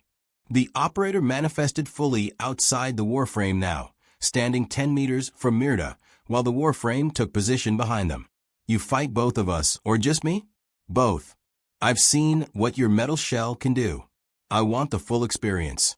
The operator channeled void energy into their palms, not aggressively, just enough to demonstrate. The air shimmered with impossible colors. Last chance to reconsider. Mirda drew both blasters. "Mandalorians don't surrender, Tenno. Let's dance." She opened fire immediately, dual-wielding with practiced accuracy. The operator dodged, void energy enhancing their reflexes to superhuman levels. Blaster bolts carved smoking lines through the air, missing by centimeters. The Warframe launched forward, closing distance with Mirda. She activated her jetpack, ascending 15 meters, while her wrist launcher fired a micromissile. The Warframe rolled under the explosion, and Wall ran up a nearby support beam, pursuing. Mirda switched to her flamethrower, spraying burning promethium across the Warframe's path. The biomechanical shell dove through the flames, armor scorched but functional, and grabbed her ankle mid-flight. The Mandalorian didn't panic. She fired her fiber cord whip downward, the wire wrapping around the Warframe's arm, then triggered an electrical charge. Current surged through the Warframe systems, painful to the operator through the transference link, but not debilitating. The operator, now behind Mirda's position, channeled void energy into a focus pulse. The blast caught her jetpack mid-ignition, disrupting its fuel flow. Mirda dropped, landing hard but rolling with the impact. She came up firing, blasters tracking both the operator and the Warframe. "You're good," she called out, genuine admiration in her voice. "Better than good." The fight continued for 3 minutes, an eternity in combat terms. Mirda used every tool in her arsenal. Flashbangs, sonic charges, even a cortosis blade that she wielded with surprising skill when the Warframe got close. But she was fighting 2 opponents with perfect coordination, backed by powers she didn't fully understand. The end came when the operator and Warframe executed a synchronized attack. The Warframe feinted left, drawing Mirda's fire. The operator appeared from her blind spot, transference allowing them to swap positions instantaneously, and pressed a void charge palm against her jetpack. The device exploded. Not violently, but thoroughly, every system frying simultaneously. Mirda crashed to the ground, armor smoking, temporarily stunned by the concussive force. The Warframe's blade pressed gently against her throat. Yield, the operator said quietly. Mirda was silent for 5 seconds, breathing hard. Then she laughed, a sound of pure, exhausted joy. I yield. Stars above, I yield. She deactivated her weapons. That was incredible. You fight like nothing I've ever seen. Like you're two warriors occupying the same space and time. The Warframe withdrew its blade and helped Mirda to her feet. The Mandalorian tested her limbs, assessing damage. Armor scorched, jetpack destroyed, but she was intact. You kept your word, Mirda said. Could have killed me 3 times over. Didn't. Warriors who fight with honor deserve honorable treatment. The operator stood beside her. You're skilled. One of the best I've fought in this galaxy. High praise from someone who beat General Grievous. Mirda removed her helmet, revealing a human woman in her 30s, dark hair matted with sweat, eyes bright with the aftermath of combat high. I'll tell Dooku his bounty is worthless. Any hunter who thinks they can take you is delusional. You'll lose reputation. Maybe. But reputation built on lies isn't worth having. She extended her hand. Besides, I just fought the most interesting opponent of my career. That's worth more than credits. The operator clasped her forearm, Mandalorian style. If you ever need work that doesn't involve hunting me, contact me through the Outer Rim salvage networks. I could use someone with your skills. Mirda grinned. Careful, Tenno. That almost sounds like friendship. Maybe it is. They parted ways as the toxic sun set over Nal Hutta, a Mandalorian warrior with a story to tell, and a Tenno with one fewer enemy in an increasingly hostile galaxy. But as the operator returned to their orbiter, they received a transmission through Plo Koon's encrypted channel. The Jedi Master's face appeared on the holographic display, his expression grim behind his Antioch's mask. Tenno, I have troubling news. The Techno Union has authorized a special project based on data recovered from Raxus Prime. They're attempting to reverse engineer your technology, specifically the energy signatures you emit. Count Dooku believes he can weaponize void energy. The operator felt cold dread settle in their stomach. That's not possible. Void energy requires exposure to the void itself. It can't be synthesized. Perhaps not. But the Separatists don't know that. They're experimenting on Force-sensitive prisoners, attempting to replicate the wound you create in the Force. Plo Koon leaned forward. If they succeed even partially, the results could be catastrophic. A weapon that disrupts the Force itself would be devastating. Where? A facility on Hyperi. Research station disguised as a droid foundry. Heavy security. Jedi Council won't authorize a strike. They consider it low priority compared to active battlefronts.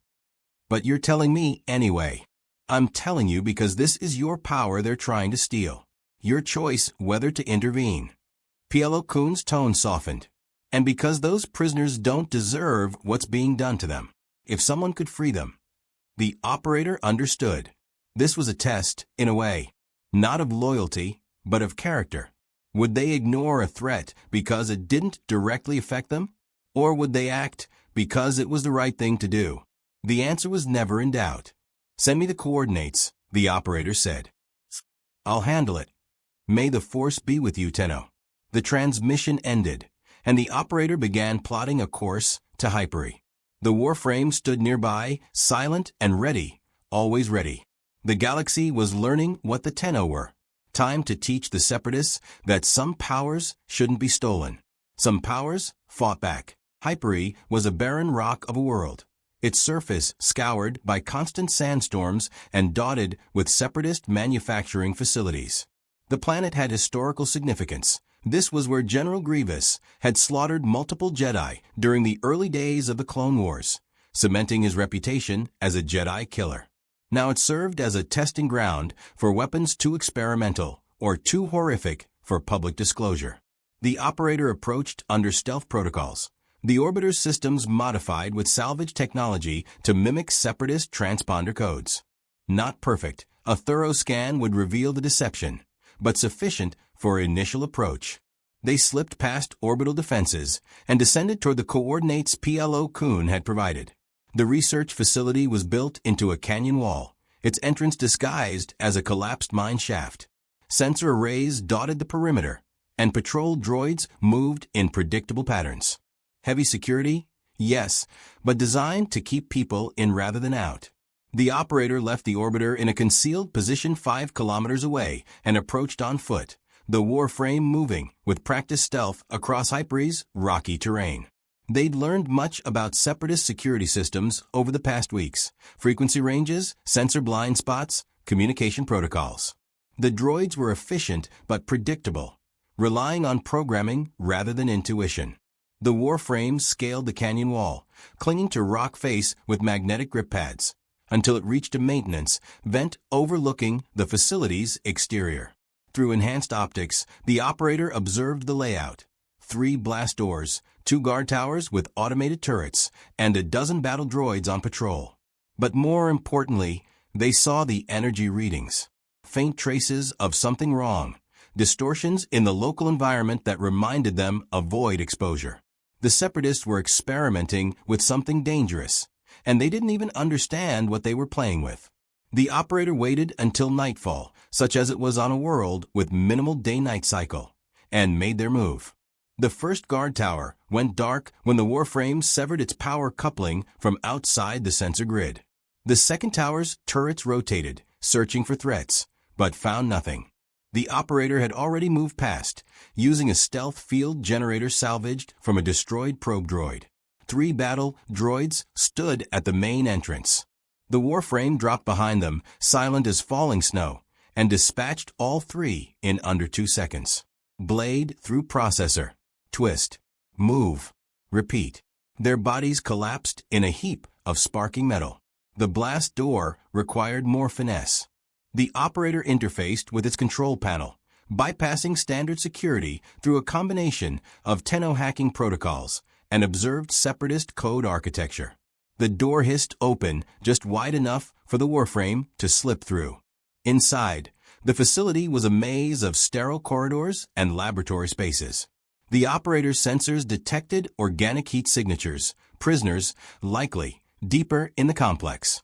But also something else. That wrongness in the force, stronger now, pulsing from somewhere in the facility's lower levels. The Warframe moved through shadows and maintenance passages, avoiding detection. Twice, they encountered security droids and eliminated them quietly. Stealth was preferable to alarm. The longer they remained undetected, the more prisoners they could free. The detention level held 23 cells.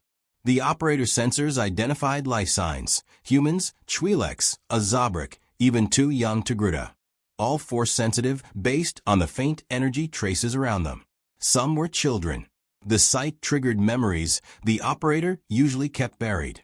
Children on the Zariman, screaming as the void consumed their parents. Children like the operator had been, forever changed by exposure to something they couldn't understand. These children wouldn't suffer the same fate. Not if the operator could prevent it. They began unlocking cells, starting with those furthest from guard stations. A human woman in her 30s emerged first, emaciated and bruised. Her eyes widened at the sight of the Warframe. What are you?" "Rescue," the operator said simply. "Can you walk?" She nodded, trembling. "There are others. Children. They're being kept in the lower labs for experiments." Her voice broke. "Please, you have to save them." "I will. Get everyone here, moving toward the eastern corridor. There's an emergency exit that leads to the surface. Move quietly. Don't attract attention." The woman nodded and began helping other prisoners from their cells. The operator continued deeper, following the pulse of wrongness that grew stronger with each step. The lower laboratories were a nightmare made manifest. Through viewing windows, the operator saw torture masquerading as science. Force-sensitive beings strapped to examination tables, electrodes attached to their temples, while techno-union scientists monitored readouts. In one room, a Twi'lek child screamed as energy, dark, twisted energy that was neither force nor void, but something corrupted, was pumped into him. They were trying to recreate what the operator was. trying to force exposure to something like the void, artificially inducing the wounds in the force that void energy created naturally. It was barbaric. It was also failing.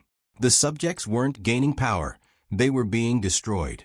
Their connection to the force was being severed, leaving them hollow, empty. Worse than death. A living void where a person used to exist. The operator felt rage, cold, controlled rage that sharpened focus rather than clouded it. This was what happened when power was treated as a resource to be extracted rather than a responsibility to be borne. Time for subtlety was over. The Warframe crashed through the laboratory door, blade already drawn. Two scientists turned, mouths opening to scream. The operator struck them down, not fatally, but hard enough to ensure unconsciousness. A tactical droid reached for an alarm. The Warframe's blade bisected it at the waist. Alert! Alert! Automated systems blared. Intruder in Laboratory 7. All security units respond. The operator ignored the alarms and freed the Twi'lek child from his restraints. The boy was barely conscious, his montrals twitching with residual pain. Burns covered his arms where the electrodes had been attached. "You're safe now," the operator said gently. "Can you stand?" The child whimpered but nodded. The operator scooped him up, easier while manifested outside the Warframe, and passed him to the Warframe, which cradled him with unexpected gentleness. Footsteps echoed from multiple directions. Battle droids, dozens of them, converging on the laboratory level. The operator needed to move fast. They found 6 more children in adjacent labs, all in similar states of torture-induced trauma. The Warframe carried 2, while the operator guided the others who could walk. They moved toward the detention level, where the freed prisoners were hopefully already evacuating. B-1 droids poured into the corridor ahead. The operator didn't slow. Void energy flared, and the Warframe became a blur of motion and violence. Droids fell in pieces, their simple programming unable to track something that moved through space like a knife through silk. But more kept coming, and behind them, something worse. The operator's sensors detected a new signature, not droid, not organic, but something in between. Heavy footfalls, mechanical breathing, a presence that radiated malice even without the force to amplify it. A B-3 Ultra Battle droid rounded the corner, its massive frame bristling with weapons. These were rare units, expensive to produce, designed to engage Jedi in close combat. Its optical sensors locked onto the Warframe. Priority target identified. Initiating termination protocol. The B-3 opened fire with wrist-mounted blaster cannons, while simultaneously extending vibroblades from its forearms. The Warframe dodged, but hampered by carrying children, its mobility was compromised. A blast caught its shoulder, scorching armor. The operator made a split-second decision. They transferred the children to freed prisoners who'd come back to help, then manifested fully outside the Warframe. "Get them out," the operator commanded. "I'll handle this." The Warframe and the operator split, attacking the B-3 from 2 angles simultaneously. The droid was formidable, its combat programming sophisticated, its armor thick enough to deflect standard blaster fire. But it had never encountered Tenno tactics. The Warframe engaged it directly, blade clashing against vibroblades with showers of sparks. The operator circled, void energy gathering in their palms. The B-3 tracked both targets, processing at maximum capacity, trying to predict attack patterns. It couldn't. The operator unleashed a void blast that struck the droid's back, warping its armor plating. The B-3 staggered. The Warframe seized the opening, driving its blade into the droid's exposed power core. The machine convulsed, then collapsed. But the delay had cost precious seconds. More droids were arriving, and the facility's self-destruct system had been activated.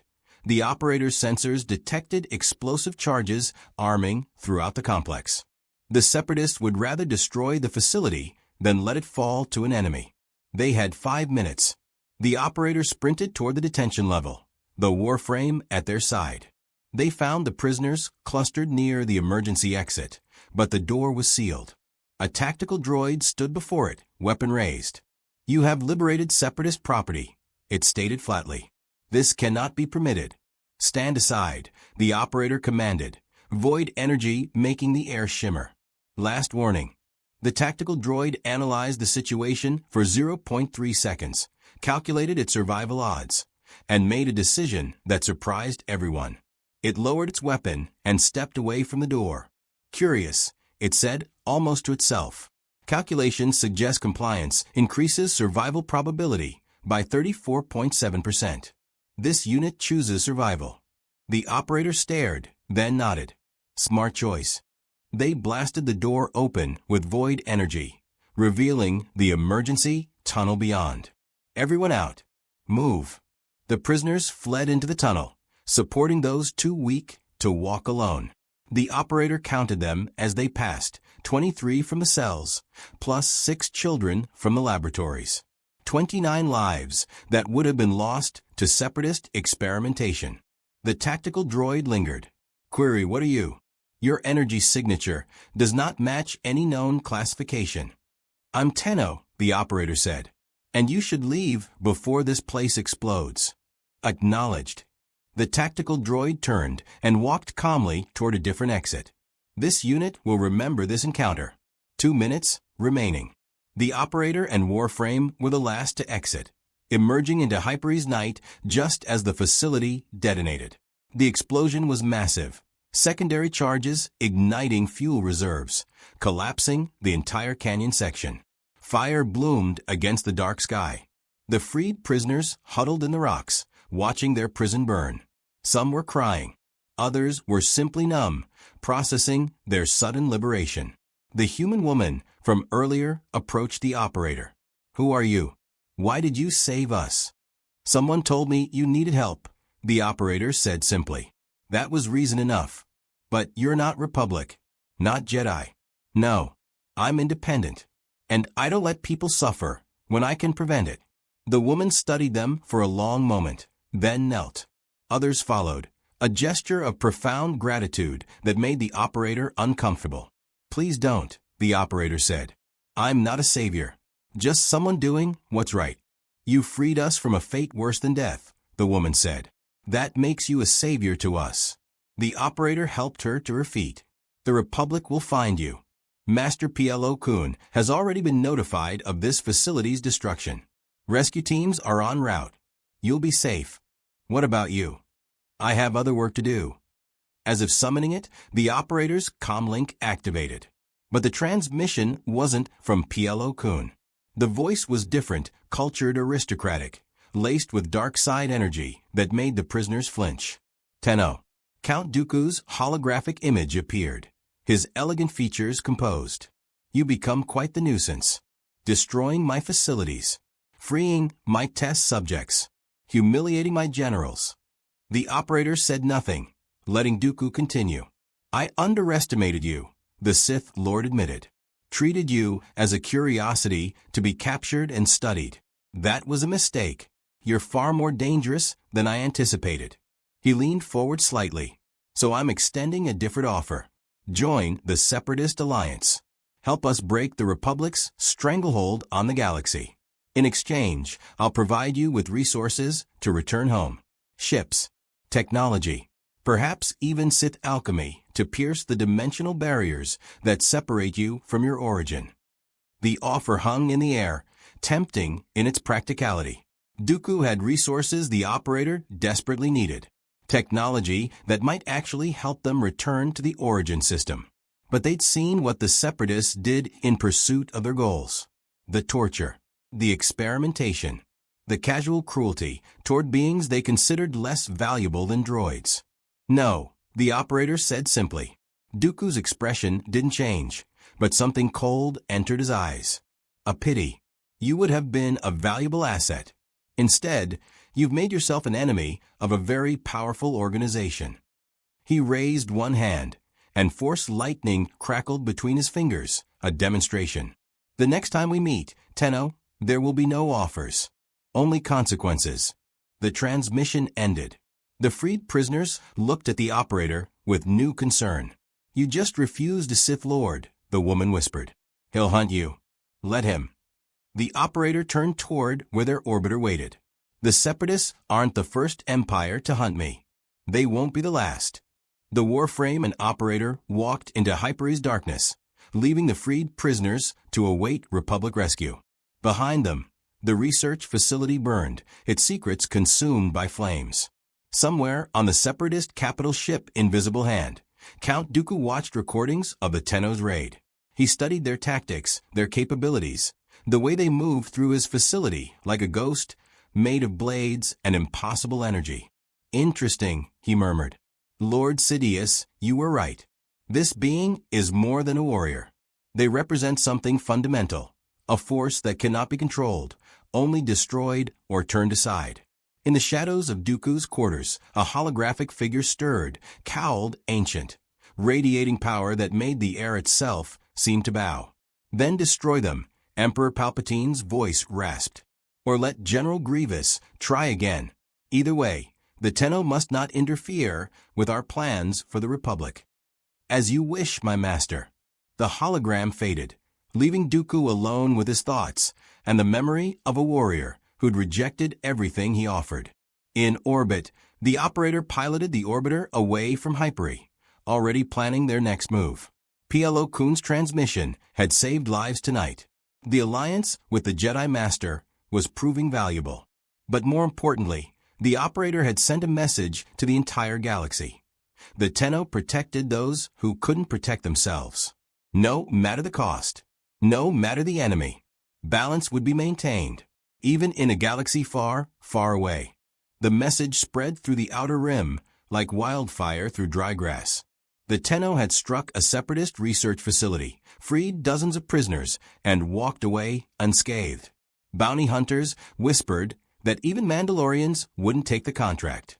Criminal syndicates marked them as too dangerous to pursue.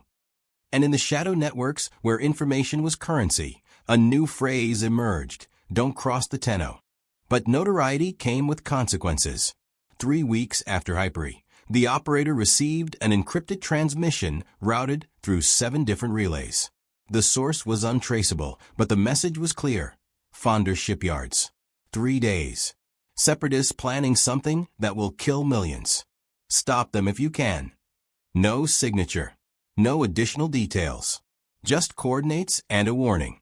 The operator ran the transmission through every analysis protocol they had. Could be a trap. Probably was a trap. But millions of lives was too high a price to pay for caution. They contacted Plo Koon through their secure channel.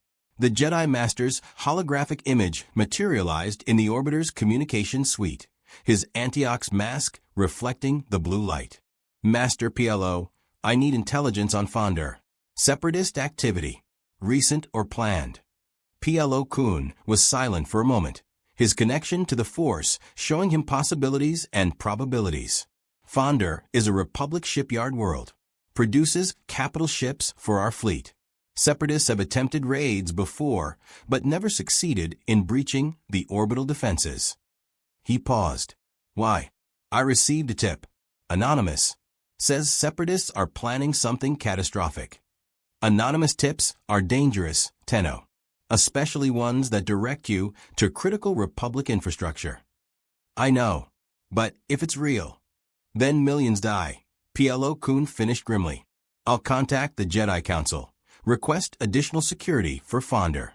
But with our forces spread across 1,000 systems, response time will be slow.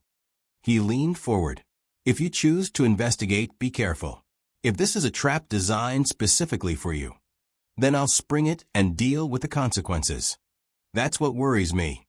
But beneath the concern was approval, a warrior recognizing another's commitment to protection over self-preservation. May the Force be with you. And Tenno, if you need extraction, call me. Don't try to fight the entire Separatist army alone. The transmission ended, and the operator plotted a course to Fonder. 3 days. Enough time to arrive, scout the situation, and prepare for whatever was coming. The Warframe stood in its charging alcove, running system diagnostics. Armor integrity, 94%. Weapon systems, optimal. Void energy reserves, sufficient. The biomechanical shell was ready for whatever came next. The operator wished they felt as confident. Fonda hung in space like a jewel of industry. Massive orbital shipyards forming rings around the planet, their construction bays birthing Venator-class star destroyers for the Republic war effort.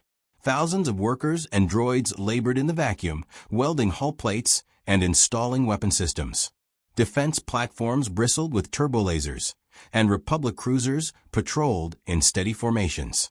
The operator approached in the orbiter, using legitimate salvage contractor credentials they'd acquired weeks ago. Security was tight, but not paranoid. The Republic believed its defenses were impregnable. They were wrong. The operator's sensors detected anomalies immediately. Power fluctuations in 3 of the defense platforms. Unusual traffic patterns among civilian transports. And most damning, a dozen ships in the civilian docking areas that matched profiles of known separatist infiltration vessels, their transponders forged but their energy signatures distinctive to anyone who knew what to look for. This wasn't a raid. This was an invasion disguised as normal traffic. The operator docked at a public station and immediately began passive surveillance, tapping into the shipyard's communication networks through carefully routed backdoor access. What they found confirmed their worst fears. The Separatists had placed infiltrators throughout Fonda weeks ago, sleeper agents disguised as workers, technicians, even Republic officers. They'd smuggled explosives and weapons into the shipyards piece by piece, hiding them in legitimate cargo. And in 6 hours, during shift change when the maximum number of workers would be present, they planned to detonate charges throughout the orbital rings. The death toll would be catastrophic. 50,000 workers. The destruction of half the Republic's ship construction capacity. And blame carefully engineered to fall on labor disputes or Republic negligence, hiding Separatist involvement. But the operator also found something else. References to a special package being delivered to Base 7, timed to arrive exactly when the explosions were scheduled. No details about what the package contained, only that it was guaranteed to eliminate the Tenno threat. There it was, the trap within the trap. Someone Dooku, most likely, had leaked the information about Fonda knowing the operator would investigate. The Separatists would achieve their sabotage objective and simultaneously eliminate a troublesome enemy. Efficient, ruthless, exactly the kind of plan a Sith Lord would devise. The operator had 2 choices.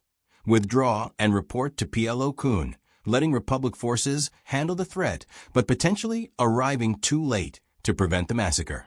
Or stay, attempt to stop the sabotage, and face whatever special package Dooku had prepared. It wasn't really a choice at all. The operator began moving through the shipyards, the Warframe concealed beneath salvagers, robes that hid its distinctive armor. They identified bomb locations through thermal signatures and power readings, 23 charges total, each powerful enough to breach hull sections and cause chain reaction explosions. Disabling them all before detonation would be impossible alone. But the operator didn't need to disable them. They needed to relocate them. Working quickly, the operator used void energy to create localized spatial distortions, carefully controlled, minimal disturbance to avoid alerting Force sensitives. The bombs were transported from their positions throughout the shipyards into empty cargo containers in isolated bays. Not removed entirely, but concentrated where their detonation would cause minimal casualties. It took 4 hours of careful, exhausting work. By the time the last bomb was relocated, the operator's void reserves were running dangerously low. Using that much power in such a force-saturated environment was like screaming in a library, subtle at first, but accumulating into something impossible to ignore. Somewhere on Fonda, force-sensitive beings would be converging on their position. The operator returned to Base 7 just as the special package arrived. A nondescript cargo hauler docked, its crew moving with military precision that betrayed their true nature. They unloaded a single container, 3 meters tall, heavily shielded, radiating energy signatures that made the operator's sensors scream warnings. Whatever was inside wasn't mechanical. It was alive. And it was powerful. The container was opened in the center of the bay, its sides falling away like petals. Inside stood a figure that made the operator's blood run cold. It was humanoid, roughly 3 meters tall, covered in black armor that seemed to absorb light. But the armor wasn't metal. It was organic, grown rather than forged, with veins of dark energy pulsing through it like infected blood vessels. The face was hidden behind a helmet, but red eyes glowed from within, filled with malevolent intelligence. And most terrifying, the thing radiated void energy, corrupted, twisted void energy that felt like a scream given form. "Hello, Tenno."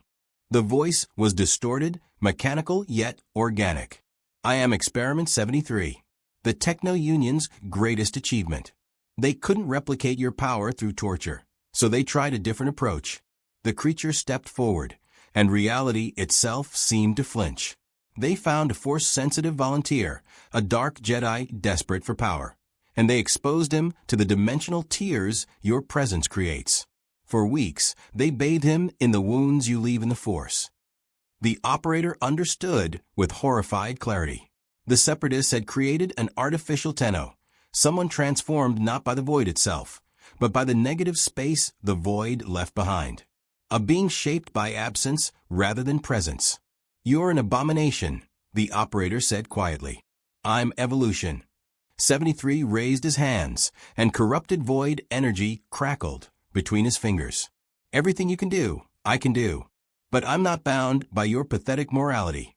I serve the Separatist Alliance and Lord Dooku, and my first mission is to kill you." He attacked without warning, crossing the bay in a blur of motion that matched the Warframe's speed. His fist crashed into the Warframe's chest with enough force to dent the armor plating and send it flying backward into a support pillar. The operator manifested outside the Warframe, splitting their focus. 73 tracked both instantly, his corrupted power letting him sense their dual nature. 2 bodies, 1 mind. Clever. He generated a blade of solid void energy, something the operator had never managed, and slashed at the Warframe. The biomechanical shell blocked with its own weapon, but 73's blade cut through it like paper. This was bad. 73 had all the operator's abilities, but none of their limitations. He'd been created specifically to counter Tenno combat doctrine. The operator channeled void energy into a blast, striking 73 in the back.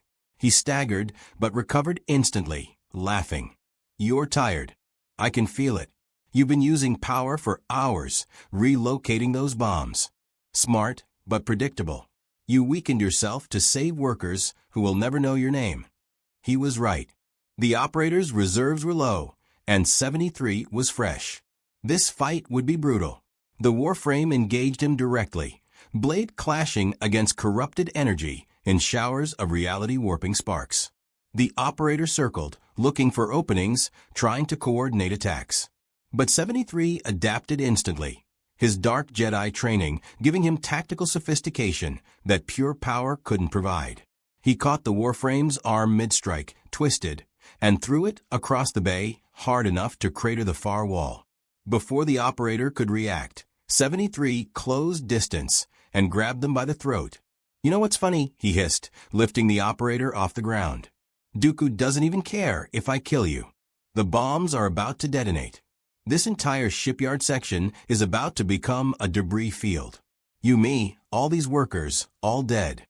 But the Separatists achieved their objective, and you die knowing you failed." The operator struggled, void energy flickering weakly. 73 was right about one thing: they were exhausted. Using so much power had depleted their reserves to dangerous levels. But the operator had one advantage 73 didn't: experience. Years of fighting impossible odds. Years of learning that power alone didn't win battles. Years of understanding that sometimes victory required sacrifice. The operator stopped struggling and went limp, feigning unconsciousness. 73's grip loosened slightly, just enough. In that instant, the operator channeled every remaining scrap of void energy into a single desperate attack. Not at 73. At the bay's outer hull, the blast tore through reinforced durasteel, creating an explosive decompression that vented atmosphere into space. 73 lost his grip as hurricane winds pulled everything toward the breach. The operator used the chaos to activate their transference, consciousness snapping back into the Warframe. Through the Warframe's enhanced strength, they grabbed a support beam and held on while 73 tumbled toward the breach. The corrupted being snarled, generating a blade to anchor himself, but momentum was against him. The operator made the Warframe move. It released its grip, using the decompression winds to accelerate, and drove its blade through 73's chest. The corrupted void energy inside him convulsed. Reality warped. For a moment, the operator saw something horrifying. The man 73 had been before transformation, screaming in eternal agony, trapped inside his own corrupted shell. "Please," 73 whispered, his voice suddenly human. "Kill me. End this." The operator twisted the blade. 73 exploded in a cascade of twisted void energy, his artificial power unable to sustain itself once his core was pierced. The corruption dissipated, leaving only ashes that were sucked into space. Emergency bulkheads slammed down, sealing the breach. Atmosphere stabilized. The operator and Warframe collapsed against the wall, utterly spent. Alarms blared throughout the shipyard. The relocated bombs were detonating in their isolated containers, spectacular explosions that damaged nothing critical. Separatist infiltrators were being rounded up by security forces, their plans unraveling. The sabotage had failed. Fonder was safe. But the cost? The operator checked their void reserves through the Warframe systems. Nearly depleted. Days of recovery needed before full capacity returned. And 73's death haunted them. A man transformed into a monster, then killed because no other option existed. A familiar presence touched the edge of their consciousness. PLO Kun, arriving with Republic reinforcements. The Jedi Master's ship docked nearby, and within minutes, he entered the bay, clone troopers at his back. He found the operator and Warframe slumped against the wall, exhausted but alive. His gaze took in the scorch marks, the damaged hull, the lingering traces of corrupted void energy. "What happened here?" he asked quietly. The Separatists tried to create an artificial Tenno, the operator said, voice hoarse. They succeeded in a way, but the process twisted him, made him something wrong. "And you stopped him." "I killed him. There's a difference." PLO Kun was silent for a moment, then knelt beside them. "You saved 50,000 lives today, Tenno. The bombs, the sabotage, all prevented. But I sense this victory weighs heavy on you." "He asked me to kill him," the operator whispered. "At the end, when the corruption broke, he was still in there, still suffering. And I had to." "Mercy," PLO Kun said gently. "What you gave him was mercy.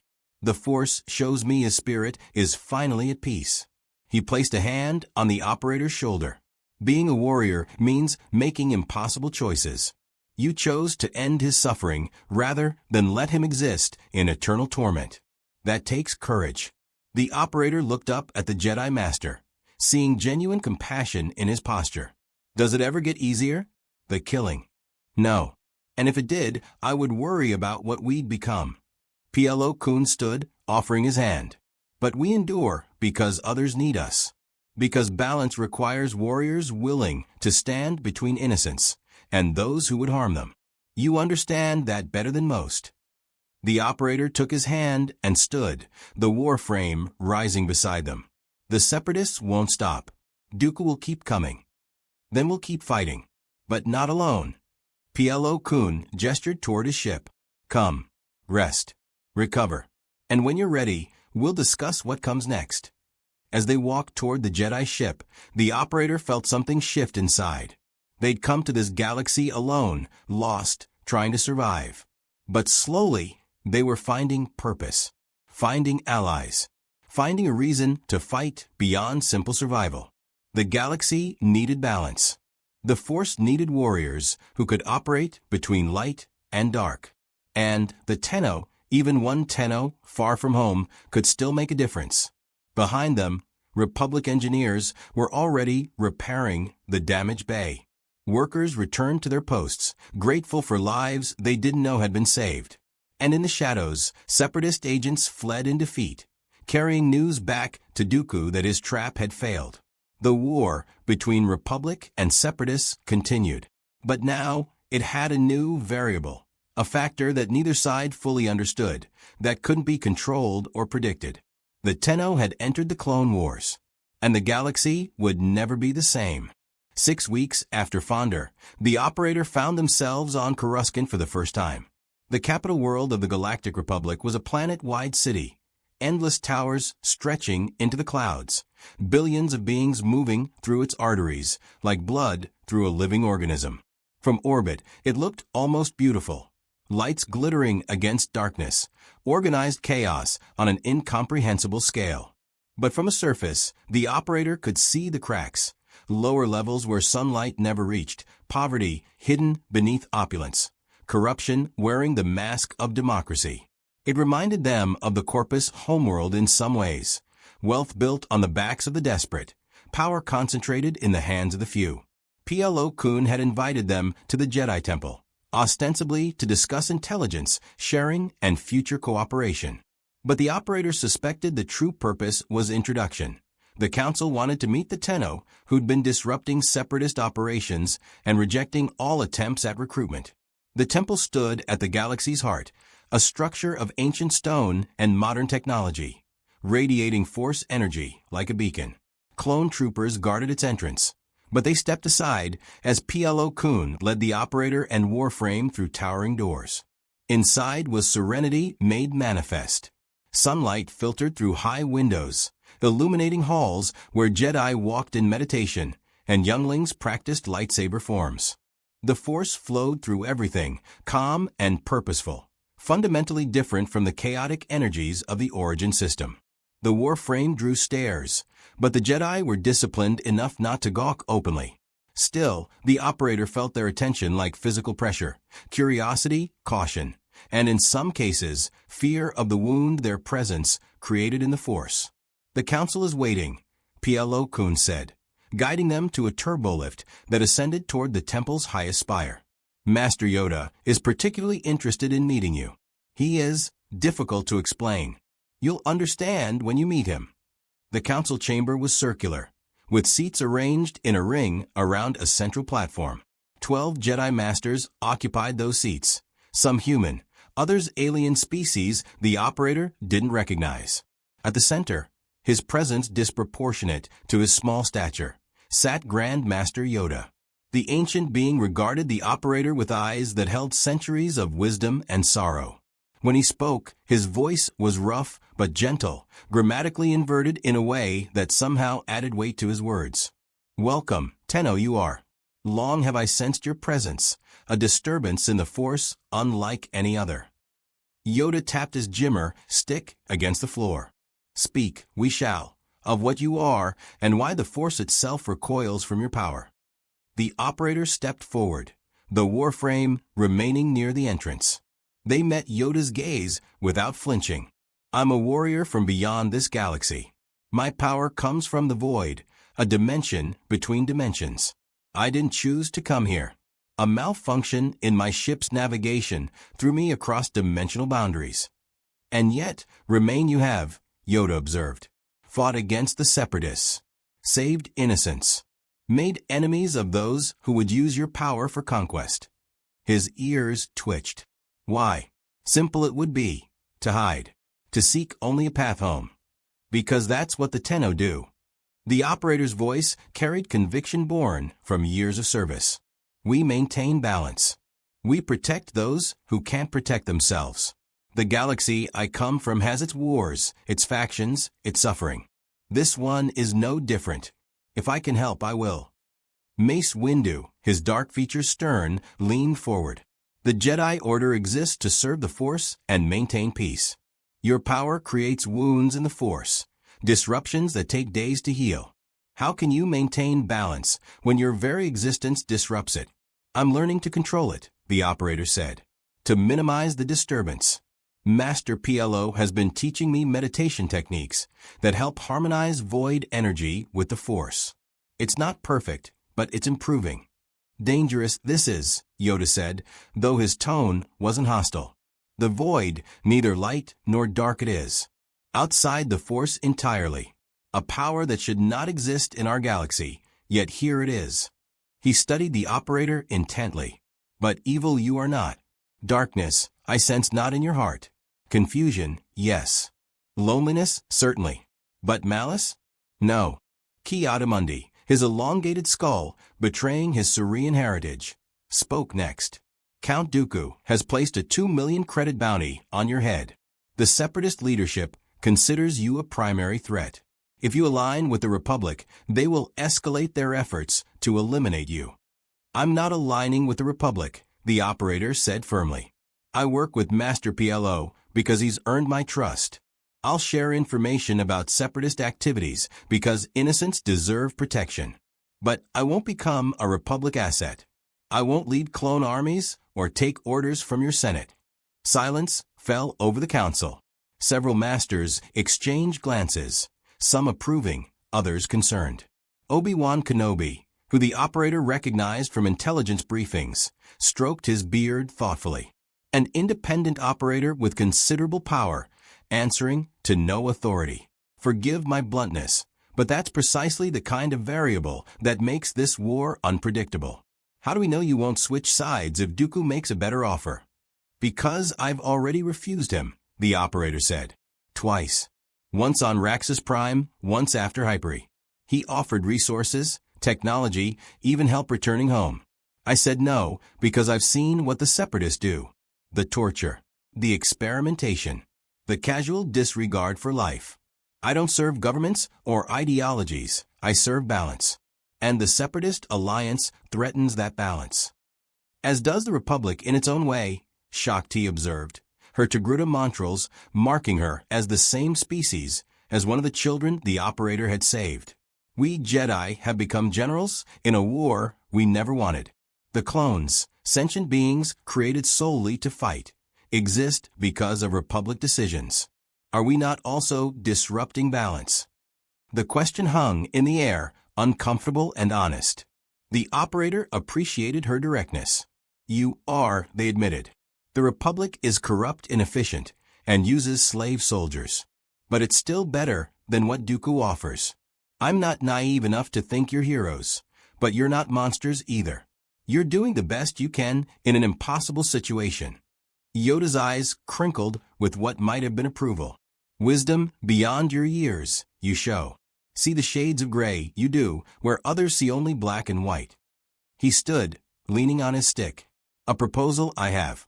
Independent you wish to remain. Respect that we shall. But allies we can still be.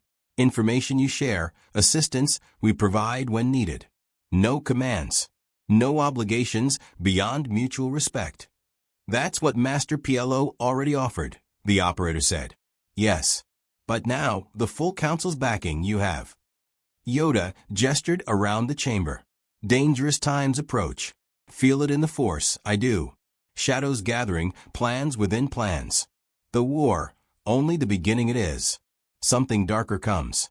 The operator felt it too. A tension in the Force that their void-touched senses picked up as wrongness, like infection spreading through healthy tissue. Something was fundamentally wrong with this war, some hidden truth that made their instincts scream warnings. What do you sense? They asked. No, for certain I do not, Yoda admitted. But connected everything is. The war, the clones, the Separatists, even your arrival, coincidence, I think not. His ancient eyes met theirs. The Force brought you here for a reason. Discover that reason, we must. Together, perhaps. Mace Windu stood as well. The Council votes on recognizing the Tenno as an independent ally of the Jedi Order. All in favor. Hands raised around the circle, not unanimous, but a clear majority. Even those who voted against looked more cautious than hostile. It's decided then, Windu said. You have the Council's recognition and protection. Republic forces are ordered not to interfere with your operations unless you request assistance. In exchange, you continue sharing intelligence and responding to threats as you see fit. One more thing, PLO Kun added. We've arranged for technical support for your ship. The Temple archives contain knowledge spanning millennia, dimensional physics, hyperspace theory, technologies that might help you return home. The operator felt something catch in their chest. Home. The origin system. The Lotus's guidance. Other Tenno who understood what they were. For weeks, they'd been focused on survival and mission objectives, pushing aside homesickness and isolation. But PLO-kun was offering hope. Real, tangible hope. Thank you, the operator said quietly. All of you. I didn't expect this kind of reception. Expect many things you should not, Yoda said with a slight smile. Surprise us all. You have. Continue to surprise. You will. Now go. Rest. Recover. And when ready, return. Much to discuss, we have. As the operator and Warframe left the council chamber, they felt lighter than they had in months. Not alone anymore. Not hunted by everyone. Not forced to choose between conflicting ideologies. They'd found something rare in any galaxy. Allies who respected their independence while offering genuine support. PLO-kun walked with them through the temple halls, his presence calming. The council debates were more contentious than you saw. Some masters wanted you conscripted. Others wanted you expelled from Republic space entirely. But Yoda convinced them, you're more valuable as an ally than as a tool or an enemy. What convinced you? The operator asked. You trusted me from the beginning, before you had any reason to. The Force, PLO-kun said simply. It shows me possibilities, futures that might be. When I first sensed you on Raxus Prime, I saw two paths. One where the Jedi tried to control you and failed catastrophically. Another where we extended trust and gained something precious. I chose trust. He paused at a viewport overlooking Coruscant. And I believe the Force brought you here not as a warrior, but as a reminder. Of what? That power doesn't have to be wielded through authority. That warriors can serve balance without serving governments. That sometimes the galaxy needs beings who operate outside systems, who see beyond faction loyalties. PLO-kun turned to face them. The Jedi have lost that perspective. We've become generals, politicians, enforcers of Republic law. You remind us of what we were meant to be, servants of the Force, not servants of the Senate. The operator looked out at the city planet, seeing patterns they understood, power concentrated at the top, suffering at the bottom, and vast systems that perpetuated inequality while claiming to serve the common good. The Corpus operated the same way. So did the Griner in their fashion. The war won't end well, the operator said. I can feel it. Something's broken in the foundation of everything here. I know. PLO-kun's voice carried deep sadness. Many Jedi sense it. But we're committed now. We cannot abandon the clones, cannot let the Republic fall to separatist tyranny. So we fight and hope the Force guides us to a better outcome. And what happens when the Force can't guide you? When the path forward requires something outside its perspective? PLO-kun smiled beneath his mask. Then perhaps we'll need a Tenno. Someone who operates by different rules, sees through different eyes. Someone the Force itself doesn't understand, but respects nonetheless. They stood together in comfortable silence, watching Coruscant's endless traffic patterns. Two warriors from vastly different backgrounds, united by commitment to protection and balance, facing uncertain futures in a galaxy tearing itself apart. The operator's comlink chirped, a priority message from the orbiter's automated systems. New hyperspace calculations completed. Dimensional analysis data integrated from Jedi archives. The ship was running theoretical models for potential paths home. Home. Still distant, still uncertain, but no longer impossible. I should go, the operator said. My ship needs maintenance, and I have contracts pending in the Outer Rim. People who need help. Go with the Force's blessing, PLO-kun said. And Tenno? Thank you. For everything you've done. For reminding us that there are still warriors who fight for the right reasons. The operator clasped his forearm in the Mandalorian style, a gesture of respect between equals. May the Force be with you, Master PLO, and may we both live to see the war's end. They parted ways, the Jedi Master returning to his duties, the Tenno walking through ancient halls toward their ship and the stars beyond. In the origin system, the Lotus would have said this was the moment everything changed. the point where an isolated warrior became part of something larger, where survival evolved into purpose. The operator didn't know if they'd ever return home, didn't know if the war would consume them or if they'd find a way to survive it. But for the first time since crashing on Raxus Prime, they felt certain of one thing. The galaxy needed balance. The Force needed perspective from outside itself. And the Tenno, even one Tenno, lost between dimensions, could still serve that ancient, sacred purpose. The Warframe walked beside them, silent guardian and extension of will. Together, they left the Jedi Temple and returned to the Orbiter, ready for whatever came next.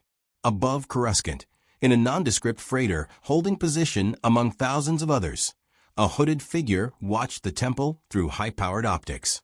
Yellow eyes gleamed beneath the hood as the Tenno's ship departed.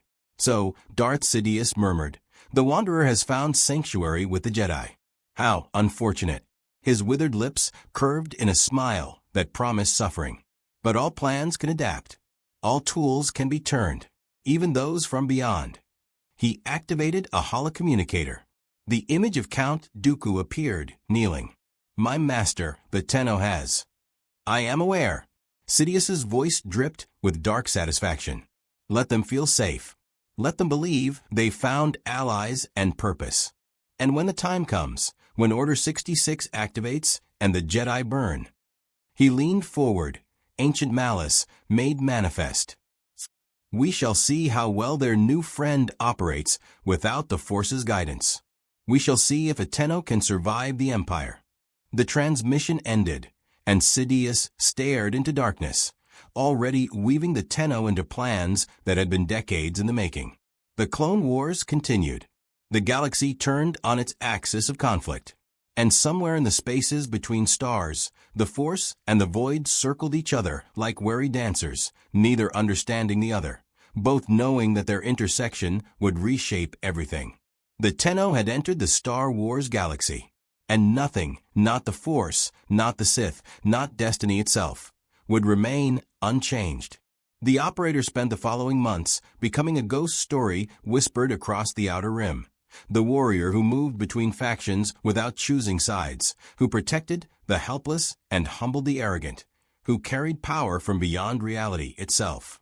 They worked with PLO Kun when their goals aligned, traded information with the Jedi Council, and steadfastly refused every attempt to recruit, threaten, or bribe them into permanent allegiance. The Orbiter's system slowly decoded the dimensional mathematics needed for a return journey. It would take years, perhaps. Hyperspace and void travel operated on different principles, and bridging them required understanding that neither galaxy possessed. But progress was progress, and hope sustained where certainty failed. Count Dooku abandoned direct confrontation after losing 3 more specialized units to Tenno intervention. The Sith Lord recognized what Grievous had learned on Raxus Prime. Some warriors couldn't be defeated through force, only avoided or subverted. He filed away information about the Tenno, waiting for opportunities that might not come for years. And in the deepest shadows, Darth Sidious watched, calculated, plotted how a warrior from beyond might serve the empire he was building, or how they might be eliminated if they proved too disruptive to galactic domination. But the operator remained focused on the present, missions that needed completing, innocents who needed protection, balance that needed maintaining in a galaxy spiraling toward catastrophic collapse. They were Tenno, guardian, warrior, protector. Neither Jedi nor Sith, neither Republic nor Separatist, but something older than faction, a force for equilibrium in a universe that desperately needed it. And though the path home remained uncertain, though the Clone Wars promised only escalation and tragedy, the operator had found something unexpected in this strange galaxy far, far away. Purpose, allies, and the knowledge that even across dimensions, even separated from everything they'd known, a Tenno could still make a difference. One mission at a time, one life saved at a time, forever maintaining the balance, wherever the void might take them.